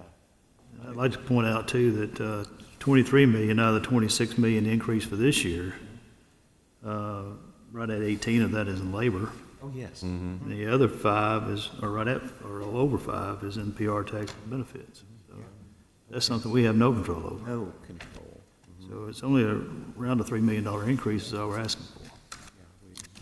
And we have told them, actually, the elementary school came in higher than I thought it would. That one I had to look back to Brown's Chapel for comparative numbers. And we've added some programs. Some of them are state mandates that increased our opening operating costs. But we came in at the high school a little lower than the band I estimated. We were a little higher on the elementary school, but we told them there is always an expense, and it's harder to get More money. people from your funding body to vote to fund ongoing operations than the capital expenditure for the new buildings. That's just the history. If there are questions that you all have, things that I'd like to get them early, but answers I can try to have for Monday, I will do my best to get those. I think, one of the questions, you're looking at a $416 million, and we know where we're kind of at. Right. And speaking with you, talking to you, I think we would all agree we've got to trim a little bit. I think we're going to have to, Mr. Smith. I mean, last year we went $15 million into our balance, and over 80% of our is just like they pointed out earlier is personnel and stuff. So, yeah, and we do have that $5 million we have set aside. I really think it would be prudent to try not to have to use all of that, to spread that out over 2 years, let the growth catch up. Next year, in this year's BEP, we are getting nothing for administrative and school-wide positions for Rockvale High School or Rocky Fork Elementary. Next year, in the BEP formula, we will start getting that. We will get money for the growth in students. Right. But it tends not to be enough to match your state funding level for your current students. The state, let alone local. I'd say last year we got around $4,000 in state funding through the growth BEP payments that are made twice a year. About $4,000. Our cost on the state side was over $4,000, and we just had to cover the difference out of our local funds, and that is a continuing constraint on us. Part of the growth. Do you know how much we saved on the 1% reduction in insurance? I can figure. I can give you I can get an estimate of that. Okay. Yeah. It's and on the increase in something that to remember on your insurance increase that goes into effect in January. So you see half of it. So we're seeing half of last year's increase and half of next year's smaller increase in next year's budget.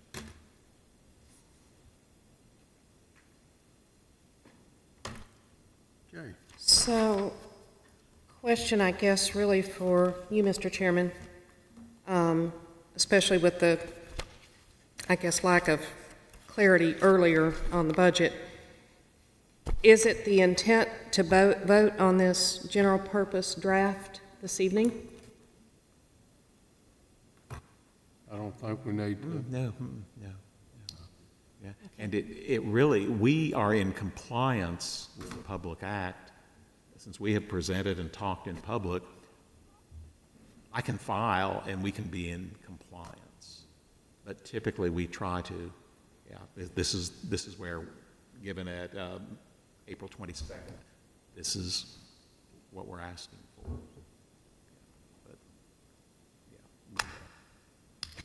Okay, now I want to make sure I'm clear here. On the 22nd, Yes. if we don't do any other voting tonight, and I will, but I really don't want to. I'd rather study it, but whatever the chairman thinks is. You mean if you do, if you vote on the 22nd, or if you vote? No, well, I'm asking you on the 22nd, Yeah. I assume that all these things that we just went over are going to be up for motions, reductions, Yes. additions, whatever. Yeah. Okay. And then what happens to you on the 23rd?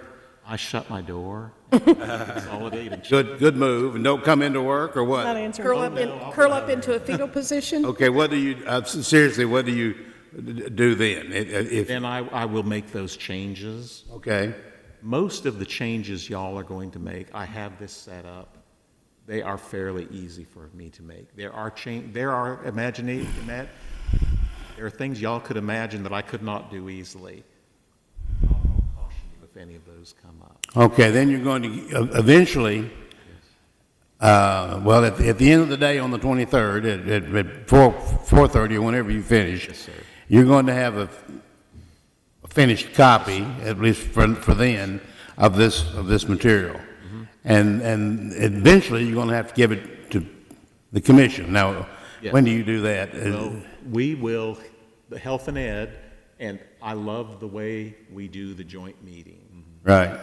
So we will take copies the night of the 23rd when Health and Ed meets, so they can have it a month early before our joint meeting. We will make minimal comments. It's for their review. Then at our joint meeting, the intent of the Health and Ed Committee is to approve it, because that really is the Health and Ed Committee meeting, to approve it, forward it to the Commission's Budget Committee, and then after that joint meeting, the Commission's Budget Committee, they'll be reviewing, and they've been looking at it already, but then they'll make their recommendation. Okay, now we know, and I'll just say this out loud, the first thing they're going to look at, the very first thing, is the difference between this year and next year. And they're going to see $26 million.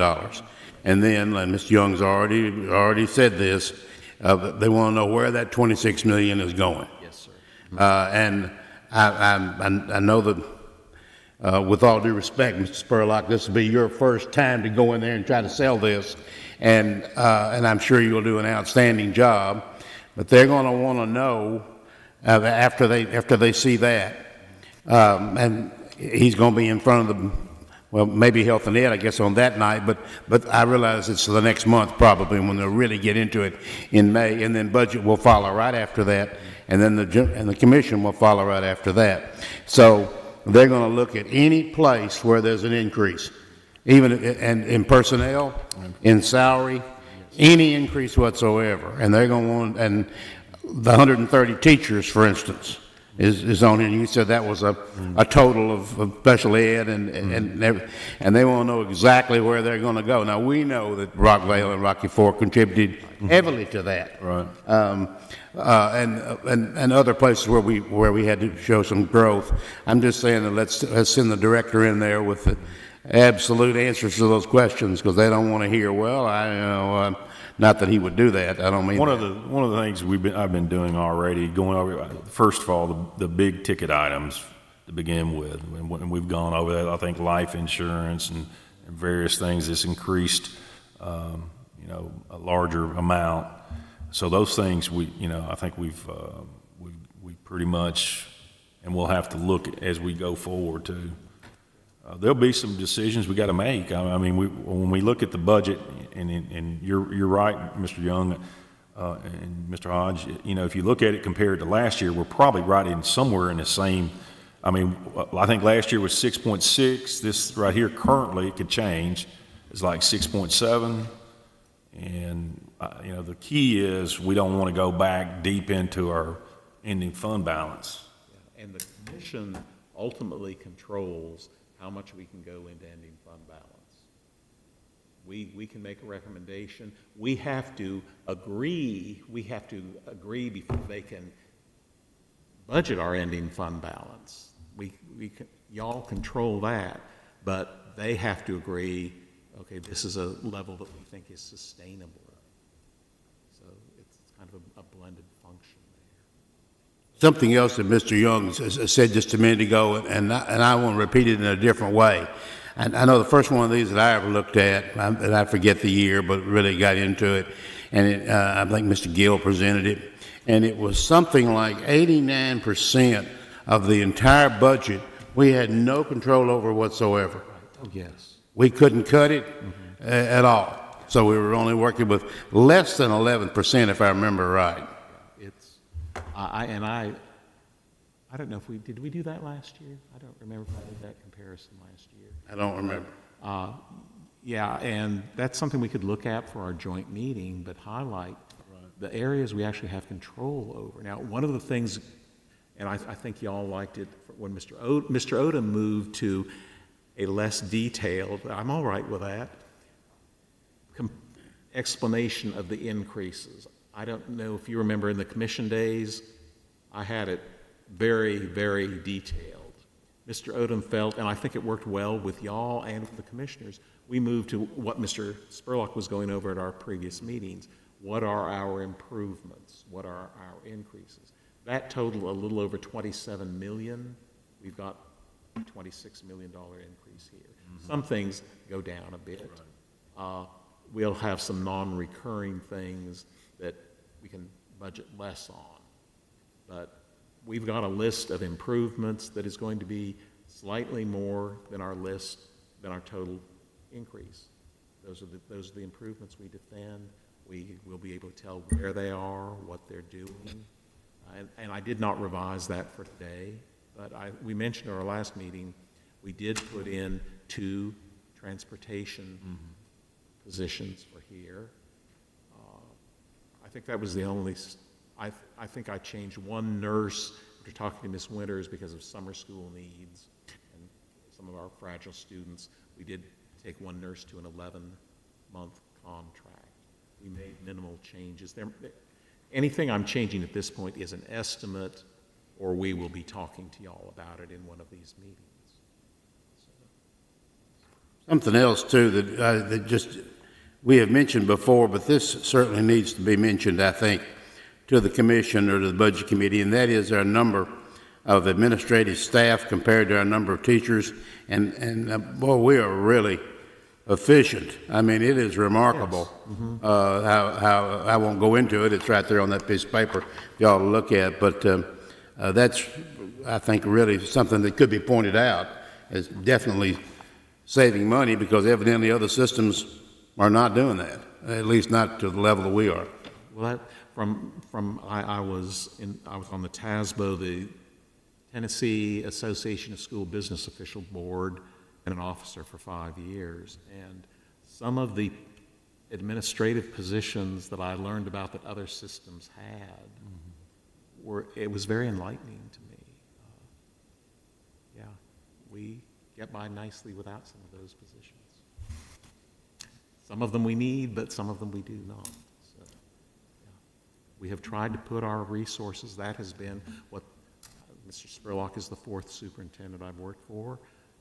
Many different board members of our board we have concentrated our resources on our schools, and we continue to do that. Our schools and our students.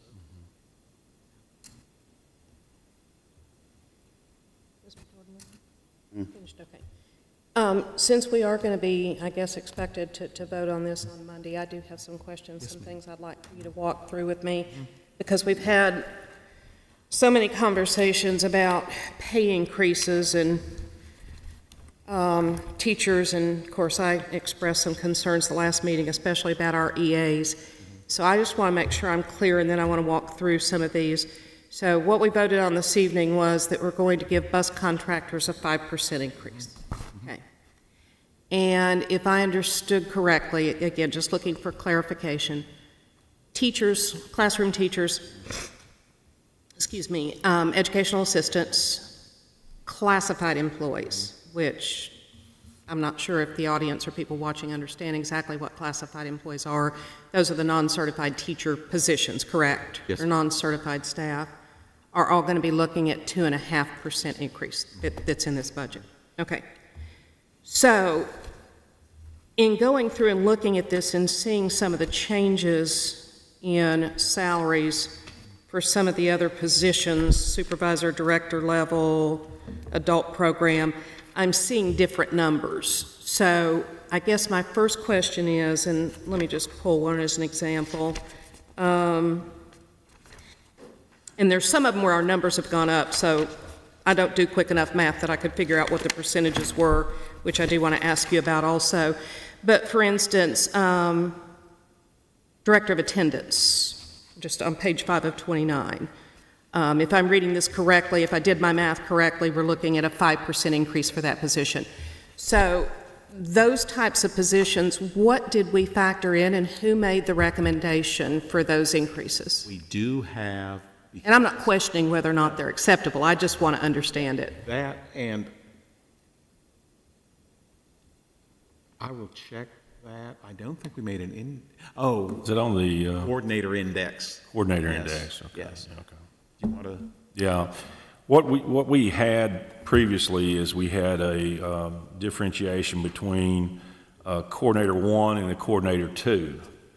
And, you know, quite frankly, you know, when you start looking at the educational, the coordinators, the academic coordinators, the attendance coordinator, you know, the testing coordinator, you know, what I requested is that we kind of move that so that it was coordinator position for every one of them.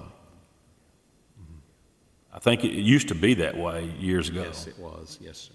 And one of the things I've run out of time on is I have a whole nother page I have page 2 of things I was working on, was some detail for Mr. Spurlock to communicate to y'all on some of the races. One of the things that has become quite clear to us since we have been replacing some staff, retirements, people who've left, we are going to have to increase pay on some of our more. I think we're in decent shape on our certified staff, but one of the reasons we had challenges filling my position was the pay grade. You know, that's not the only area we have run into it, and we have proposed some changes in those areas where we are not able to get people with the qualifications that we need, the level of performance that we, the work level and all that we're looking at. Well, and understood, but of course we can always make adjustments to those salaries if it's necessary as we're going through the recruiting process, I would think, too. Well, so we're kind of at a blend on that. We try to do that. Yes, occasionally with a hire we have to do it then, but we really have tried to historically try to have that in the budget. But yes, those hires will come up where we just have to go hire and amend it later. A lot of that gets masked since most of our staff is certified, and their pay is determined by degree, experience, number of days contracted, and an index. So we have amendments dealing with that. We've tried to be more. I've told several people, no, we do not change classified staff during the year unless, yes, when someone leaves and we hire. But as far as once we've got someone here, we fit those in the next year's budget.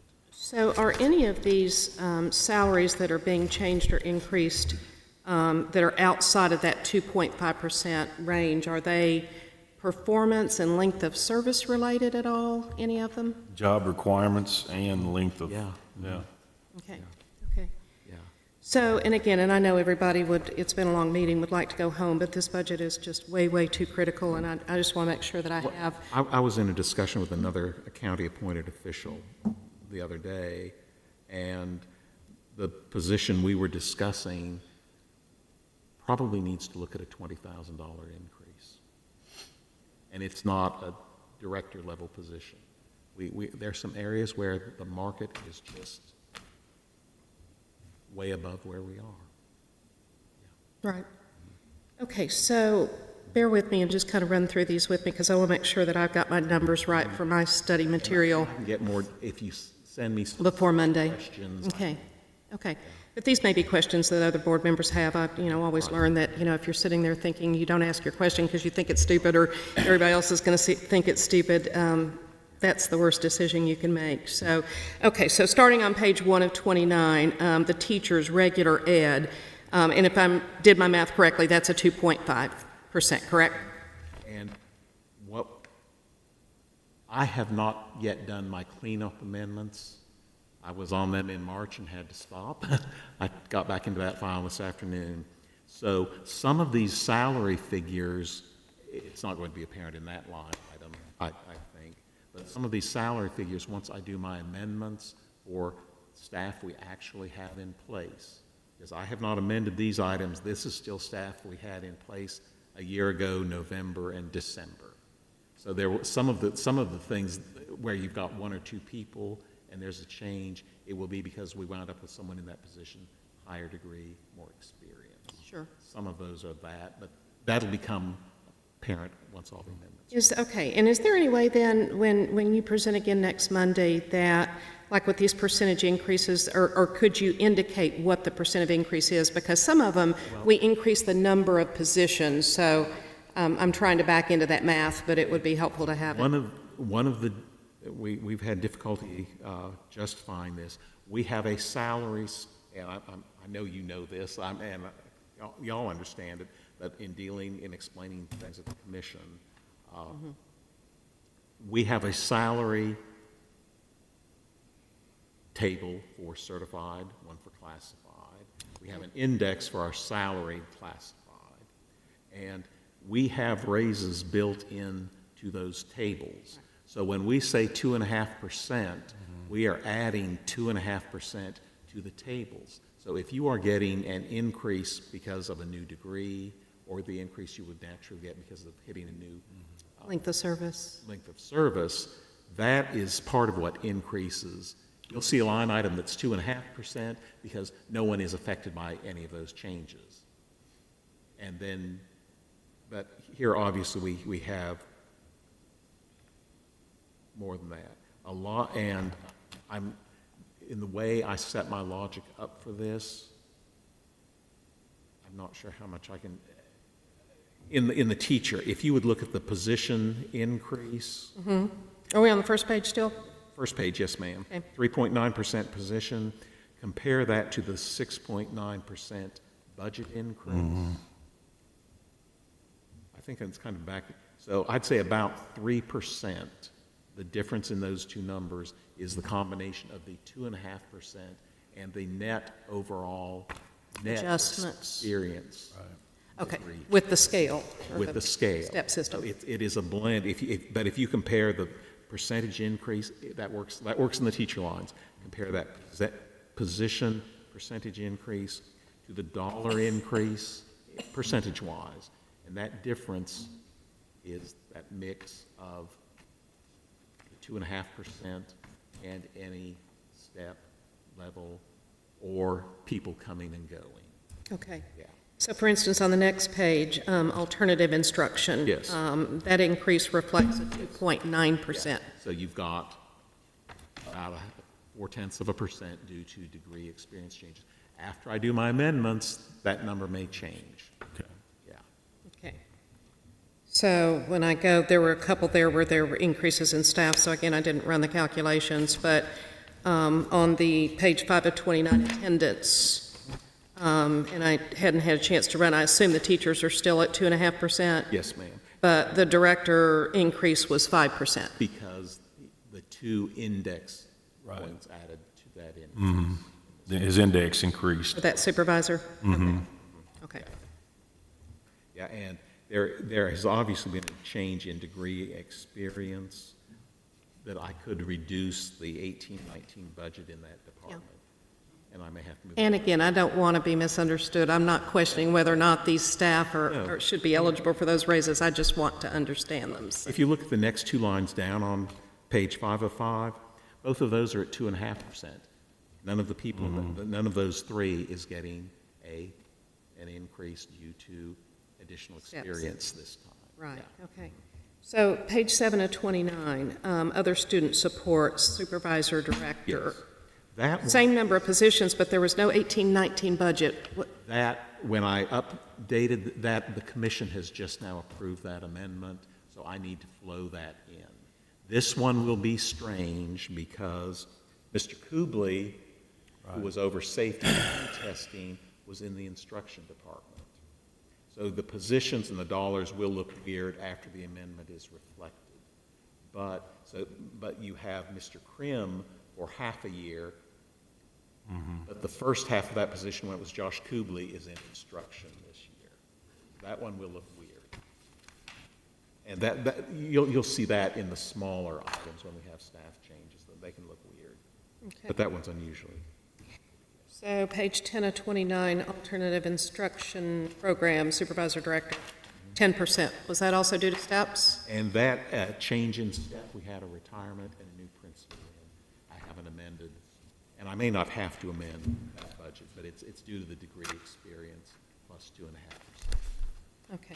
Yeah. So and we had some decreases, which I assume, again, was probably new staff that weren't at the step level that their predecessors were. Amendment, maybe increasing those to reflect. I try to reflect the staff. I balance. And this is something my replacement will have to decide. I balance to the position level. I have about 4,000 lines of staff budget in my files. I balance back to the payrolls. And that's one of the, it gives me a level of comfort that I'm catching everyone and am not going to be caught by something unexpected in some of these line items. So I have that snapshot November, December, and lock into that and move forward with it. So there will be changes, yeah. So all of these changes in salary and budget, correct me if I'm wrong then, if they're above the 2.5%, they're being based on the step system items of length of service, perhaps additional degrees, that sort of thing. Index. Well, Changing the index. change in the index, but the only index change Was on the coordinators. Coordinators, and then the other thing that Mr. Spurlock wanted, which you mentioned earlier, not tonight, but in another meeting, adding 10 more days On the principal's contract. now. 230 to 240. 230 to 240, yes, 230 to Two. 240, yes. Yeah. So, now,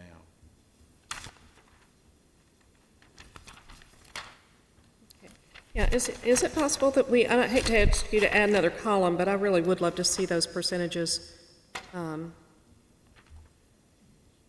You're giving me that. Look, Mr. Sandvig. This is in an Access database. It's fabulous for consolidating, Gotcha. and adding up. It's Okay. horrendous. So let me ask you this then. When you get done with your revisions and your Yes. tweaking prior, when do you anticipate having that done? And can we get this in advance of the meeting that we're going to be voting? No, because I No pressure. will be nowhere near there. The thing that I'm a good month behind on is my budget amendments and analyzing the current year budget. I simply have not been able to get into it because of the budget and other projects going on, like the sub-RFP. So now,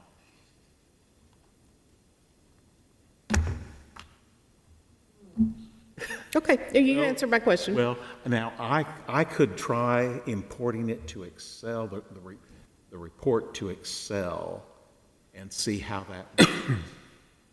I don't know how much time, so what in particular are you wanting to see? In supplemental information on that. You mean as far as the budget? Yeah. Anything that relates to salary increases or pay increases. Yeah. The capital budget, I think I get. Right. Yeah, no, I think that's it, these pages.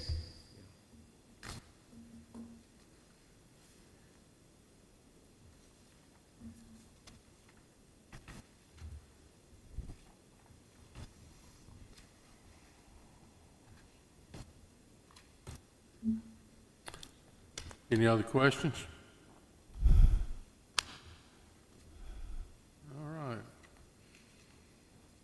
Other business. Got one thing. I guess this director's deal, Dr. Anthony, you give that, you make that out. I know the last board meeting we had, like I said originally, the only thing I was looking at is the chairman asked us to look at it, and I asked last board meeting if we could put that off till the next board meeting, but what I would, and I think what the originally the chairman wanted to look at, if we were going to do anything, we needed to work it in this budget. So with that being said, and I've been working on this stuff already, but I think it's probably best take this up first of the year. Whoever the chairman is, decide what they want to do. But some people mentioned that they have to have evaluation to even think about it. So,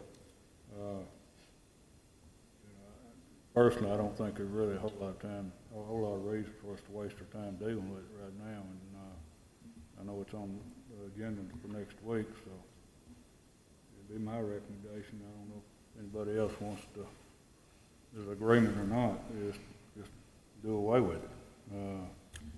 Mr. Hodge, if I could, I would definitely agree with it. I think we've got some pressing needs. I hope to be around a little bit longer. So we got some pressing needs. We've got classroom teachers. We've got bus drivers. I'll be honest with you. I'm going to be the first one to say, you know, our bus drivers drive over 25,000 students a day back and forth. And I understand where Mr. Young's coming from. You know, knock on wood, they've done a fabulous job. Our teachers do a great job. So I would also concur. I know I'm not voting on this, but I would concur your thoughts on that.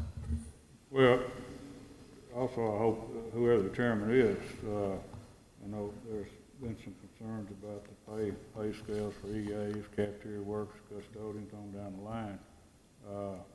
Hopefully we can address that at the same time. And if any changes want to be made,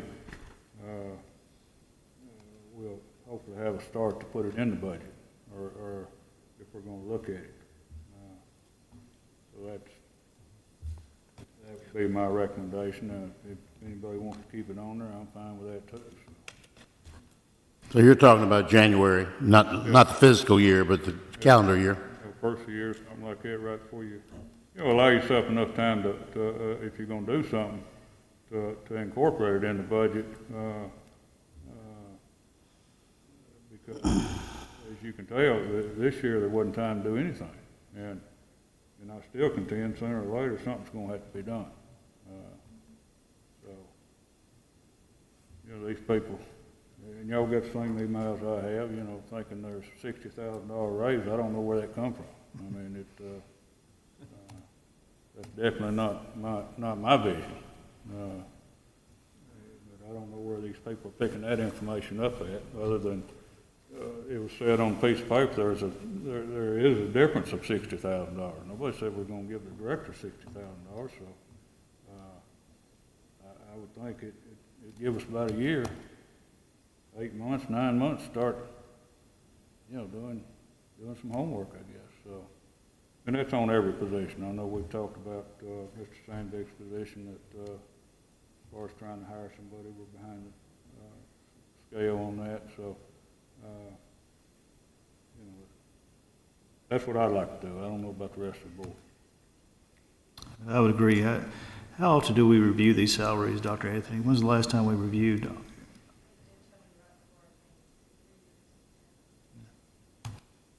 It was right before you came. This is the second or third year. I don't. This budget, I think, is the third. Right. Yeah. I would think that we would need to review that every 3 to 5 years anyway, just to see if we're keeping up with competition out there. The last thing I want to do is see us become a training ground for other school districts. And that's happened. And it's going to continue to happen if we don't do our due diligence here and adjust some salaries. So I concur with Mr. Hodge. I think we need to put this off and do some studies and see where we are. Anyone else? Well, I would suggest, though, because it is a part of the director's contract, that an annual increase is in order in keeping with what we're raising the certified staff. So I do think we need to stay consistent with the contract. Correct. Okay. Well, I think we can just take a voice vote on this if you'd like. All those in favor of putting this off till after the first year, say aye. Aye. Opposed? Motion carries. Okay. Any? Bosses pay in public, you know. All right, any other business? Next meeting is the 22nd, correct? 5 o'clock. If you have any questions for me, I'll do my best to answer them, and if you get them sooner rather than later. Friday's a holiday. Well, you can always come in. Mr. Sandvig, thank you, and your staff. I know that this is enormous, and your hard work is appreciated and does not go unnoticed. Thank you. Anything else? We're adjourned.